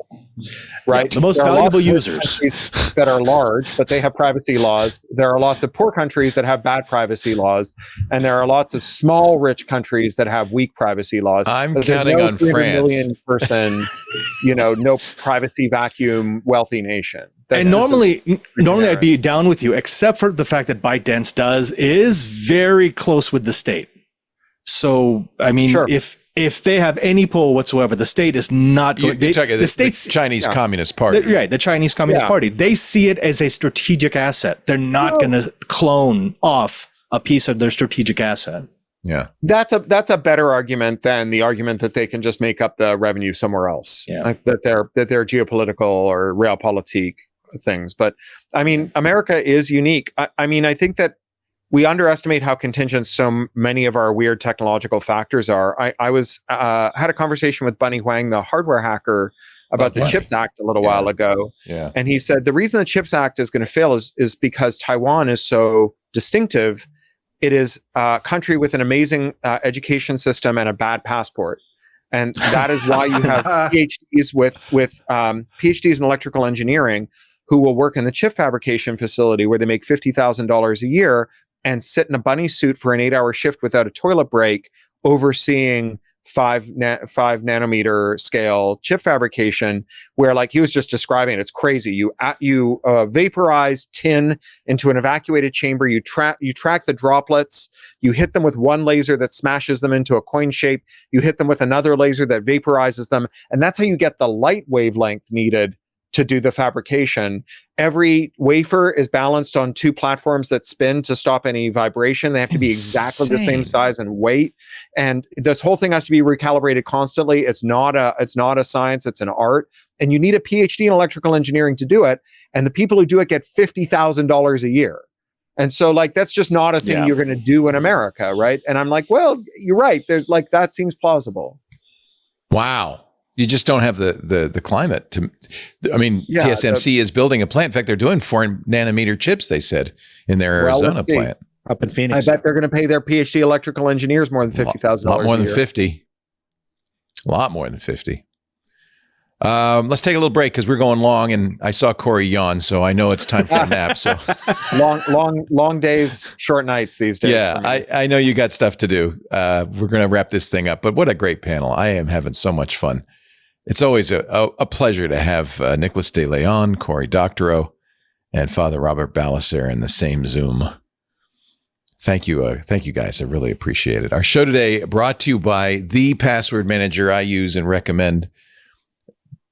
Trust no other, BitWarden. Open source, GPL, the trusted leader, not just in keeping your passwords safe, but secrets and passkeys too. In today's digital landscape, I want to speak specifically to businesses. I know every one of you individuals is using BitWarden because it's free forever. Unlimited passwords, passkeys, uses sports hardware keys. I actually pay them the $10 a year premium just to support them. I love these guys. But businesses, you should be using it too. In today's digital landscape, protecting your organization is more critical than ever. And BitWarden, you might say, oh, it's open source, a bunch of, hippies, and they're not going to be good for it. No. Oh, no. They are there for businesses. They've stepped up to the challenge with powerful new features designed to simplify and fortify your enterprise password management strategy. I'll give you an example. They just expanded their Teams plan with a robust SCIM, System for Cross-Domain Identity Management User Provisioning. I have no idea what that is, but it's good. Do you know what it is, Father? SCIM? I never even heard of it. Anyway, if you're in business, you do. This allows MSPs and organizations, this is the benefit of it, to streamline access control by integrating seamlessly with the leading IDPs like Azure Active Directory and Okta and OneLogin and JumpCloud and so forth. BitWarden has made it very easy to onboard and offboard employees. They deliver enterprise-level security capabilities that work for businesses of all sizes. And that's not all. BitWarden has also redesigned its password manager browser extension. I don't know if you've noticed, if you're a BitWarden user, I did. It was like, whoa! They changed it, but it's beautiful. It's a more intuitive and efficient password management experience. The new extension features a modern interface, faster navigation. It is a lot faster. Clearer organization, smoother workflows. So even individuals are going to benefit from this. Certainly businesses too. Makes it easier to manage passwords across platforms. BitWarden's not just about security, it's about simplicity. Because if it's not easy to use a password manager, you're not going to use it, right? BitWarden's setup takes just a few minutes. They will import from, like the MySpace story, they will import from most password management solutions. So you don't have a big, we got passwords here and passwords there, just right into BitWarden. I had no problem getting my stuff over from LastPass. And of course, because it's open source, that's really important. I think anytime you have encryption, it's really important that it be open source so that maybe you're not the expert that can vet it, but experts can vet it, make sure there aren't backdoors, that it's done properly, that it's using known and trusted encryption technologies. It can be inspected by anybody, but BitWarden also goes every year out to get it audited by third-party experts. And they do something a lot of companies don't do. They publish the full report so you can see exactly how well BitWarden does. Your business deserves a cost-effective solution for enhanced online security, and so do you. And, I know you all using it or some password manager, but you have friends and family who are still using the same password for every site, and it's made up of their dog's name and their birth date and their mother's maiden name or some insecure thing like that. Get them to use BitWarden. It's free forever. And if you're a business, get started with BitWarden's free trial of a Teams or Enterprise plan. Bitwarden.com/twit. Unlike a lot of other companies, the free version of Bitwarden, because they're open source, is full. Unlimited passwords on every device, iOS, Android, Mac, Windows, Linux. It supports passkeys. It supports YubiKey and other hardware authentication. All of that for free. Free forever for individuals. That's just the starting point. And for enterprises, it does even more. Bitwarden.com/twit. Thank you, Bitwarden, for making a great product that I've been using every day for years and I really love. Bitwarden.com/twit. And thank you for supporting our show. You support us, by the way, if when you sign up for a trial or you send a friend there, you say, go to bitwarden.com/twit. That way we get credit for it. This is depressing. 404 Media. We'll do this quickly. Candy Crush, Tinder, MyFitnessPal, all spy on your location. And it's not because the guys who write the apps or the gals who write the apps have put that spying in, but because they're using ad platforms that automatically send location information back through the advertising ecosystem. Data brokers can listen in on that process, according to 404 Media, and harvest the location of people's mobile phones. Here's the pull quote from Zach Edwards from Silent Push, a security firm. This is a nightmare scenario for privacy because not only does this data breach contain data scraped from the RTB systems, there's some company out there acting like a global honey badger, doing whatever it pleases with every piece of data that comes its way.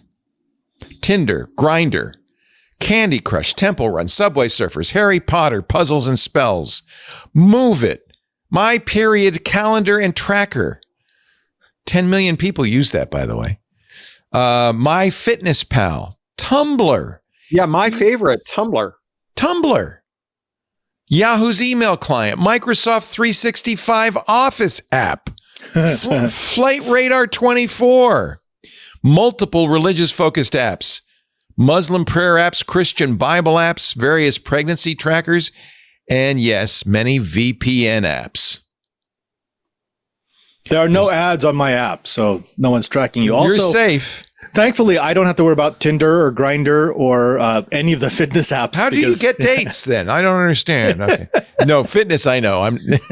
Me neither. Yeah, not so much. Yeah, but I do love Tumblr. I do. I'm a very avid Tumblr user.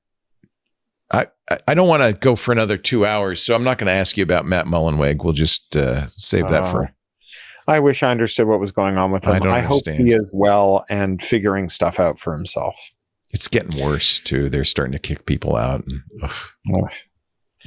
hey, what do you do? What do you say? What do you do?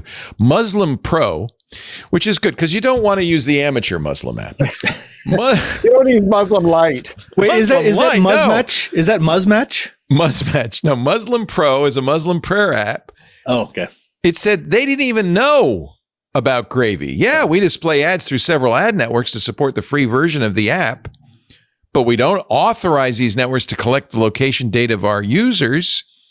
Well, they do. Of course you do. It's in the fine print somewhere there.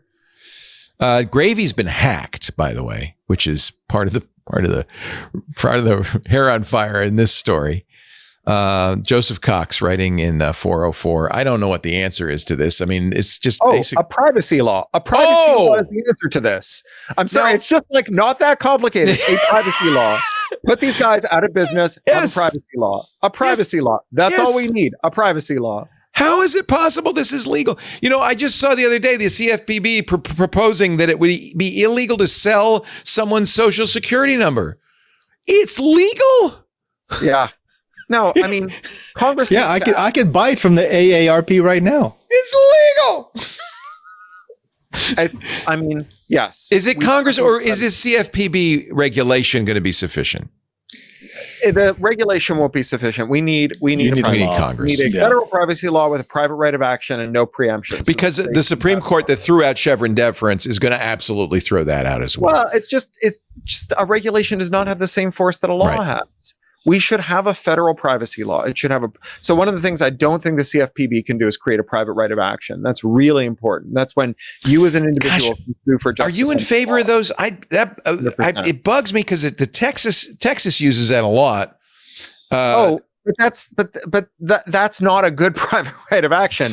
The Americans with Disability Act is a good private right of action. Okay. Well, but there are those who, I know a lot of small businesses that have been very much harmed by the contours are poor of the Americans with Disability Act, then fix them. But I mean, I think that you have to distinguish between people who receive baseless threats and people who lose lawsuits. Right. Because I do, but there are a lot of businesses. There are ambulance chasers in the ADA. At its root, the American with Disability Act says if you do renovations, then during the renovations you have to accommodate people. It doesn't say you have to do anything. It's appropriate. So if you're changing the steps, you have to add a ramp. If you're not changing the steps, you don't have to add the ramp, right? Like but there are people who go around and tell you that you do, and that's the problem. Okay, but that's barratry, right? What we don't want is a world in which you only get privacy if a federal prosecutor or a state attorney general thinks you need one. The CFPB does not have a big enough enforcement arm. Yeah. Antitrust law is going to do reasonably well under Trump because of private rights of action. So the case that Epic just won against Google over monopolizing the payment system. Mm-hmm. That's a private right of action, right? Like you have, even with $1 trillion companies, you have a lot of $1 billion companies who are angry about being exploited, who can use private rights of action. Explain what a private right of action is, so people understand. The right to sue, right? So under most federal statutes, only give the federal prosecutors or sometimes state attorneys general the right to enforce them.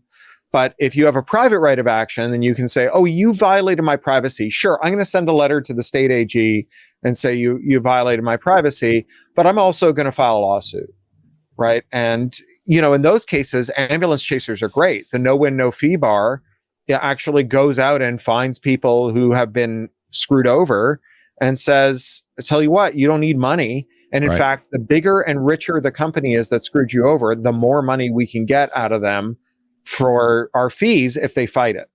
And so we're going to go after them. If you're for it, I'm for it. And I am absolutely for a federal privacy law. And no preemption. So we need to keep the state laws intact, because what they really want to do is preempt those laws. Yeah, get rid of the Illinois biometric privacy law. That's what Marsha Blackburn's all for. Yeah. I couldn't figure out why Marsha Blackburn was supporting a privacy law until I understood that it invalidated all the state laws. Sure. And they're like, oh, we'll have a patchwork of laws. Just don't violate people's privacy. It's really straightforward. Cory, my theory has always been that we will never get this because law enforcement goes sub rosa to the Congress and says, no, you can't do that because we need that information. We buy it. That's been the historic story, right? That there, for years, I've gone to Silicon Valley and talked about privacy and had, Googlers say, well, like all Google wants to do is show me better ads. I don't give a damn. But like those govies at the NSA, they're all too stupid to get a job in Silicon Valley. I don't want their thick fingers on my data. And then I go to the Beltway and I give that talk and they're like, well, those Googlers would sell their mothers for a nickel. I don't care if Uncle Sam knows my information. I got security. I trust the government. I'll manage everything, right? They got it already. But what they don't understand is that there is no private and public surveillance. There's only public-private surveillance. Yeah. That it's the intervention of the public sector, of safety and security agencies, that actually allows the coalition of surveillance, of the surveillance industry to successfully resist privacy law. That is the unbeatable combo. We got to get Marty Hench in on this. Yeah. Maybe I'll bring him out of retirement for one last job. The new book, Picks and Shovels, comes out February 18th. Go to martinhench.com and you can get in the Kickstarter for it. That's the best place to buy it, right, Cory? Right Because now, it supports you. Yeah. It's great. It's those numbers. Doesn't cost more. Doesn't cost more, no. No. And you can get it signed and whatever. Oh, I like that. Ebook, and I have a few of your autographs. If you buy the ebook or the audiobook from the Kickstarter, they come without a EULA. So it's not just that they're DRM free, but they're also EULA free. Oh. So you have all of your copyrights intact. So you get the right to sell it, to loan it, to give it away. Just like don't violate copyright law. It's funny. I went to the Kindle store to buy it, and it said the publishers demanded no DMA on this. So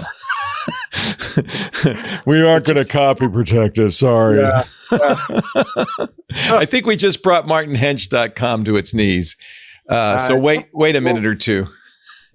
Go there. It's a Kickstarter.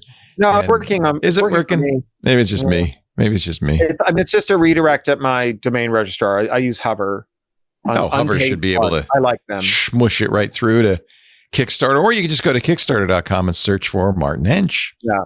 Or Cory Doctorow.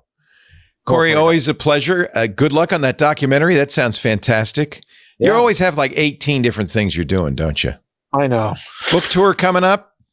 Big one. Lots of cities. So many cities. Let me see. Do I have that tab open? It's Boston, San Francisco, LA, Seattle, Toronto, and some city in the prairies. We haven't figured it out yet. And then you mean the flyover prairies? Calgary, is that what you mean? Either Winnipeg or Calgary. Oh, nice. Sorry, in Canada we call those the prairie provinces. The prairies. Okay. New York, Penn State, a College Station, and then on my way to DC, I'm going to do a day in Doylestown, PA, Baltimore, DC, Richmond, Virginia. Places I haven't been in years. South by Southwest and a bookstore event in Austin, and then San Diego, Burbank, Chicago, Bloomington, Illinois. Never been there, and then one more. I like Bloomington. Bloomington's nice. Yeah, I lied. You can read the first chapter. Yeah, you can get the first chapter, and the audiobook is up there too. Pluralistic.net, Cory's website.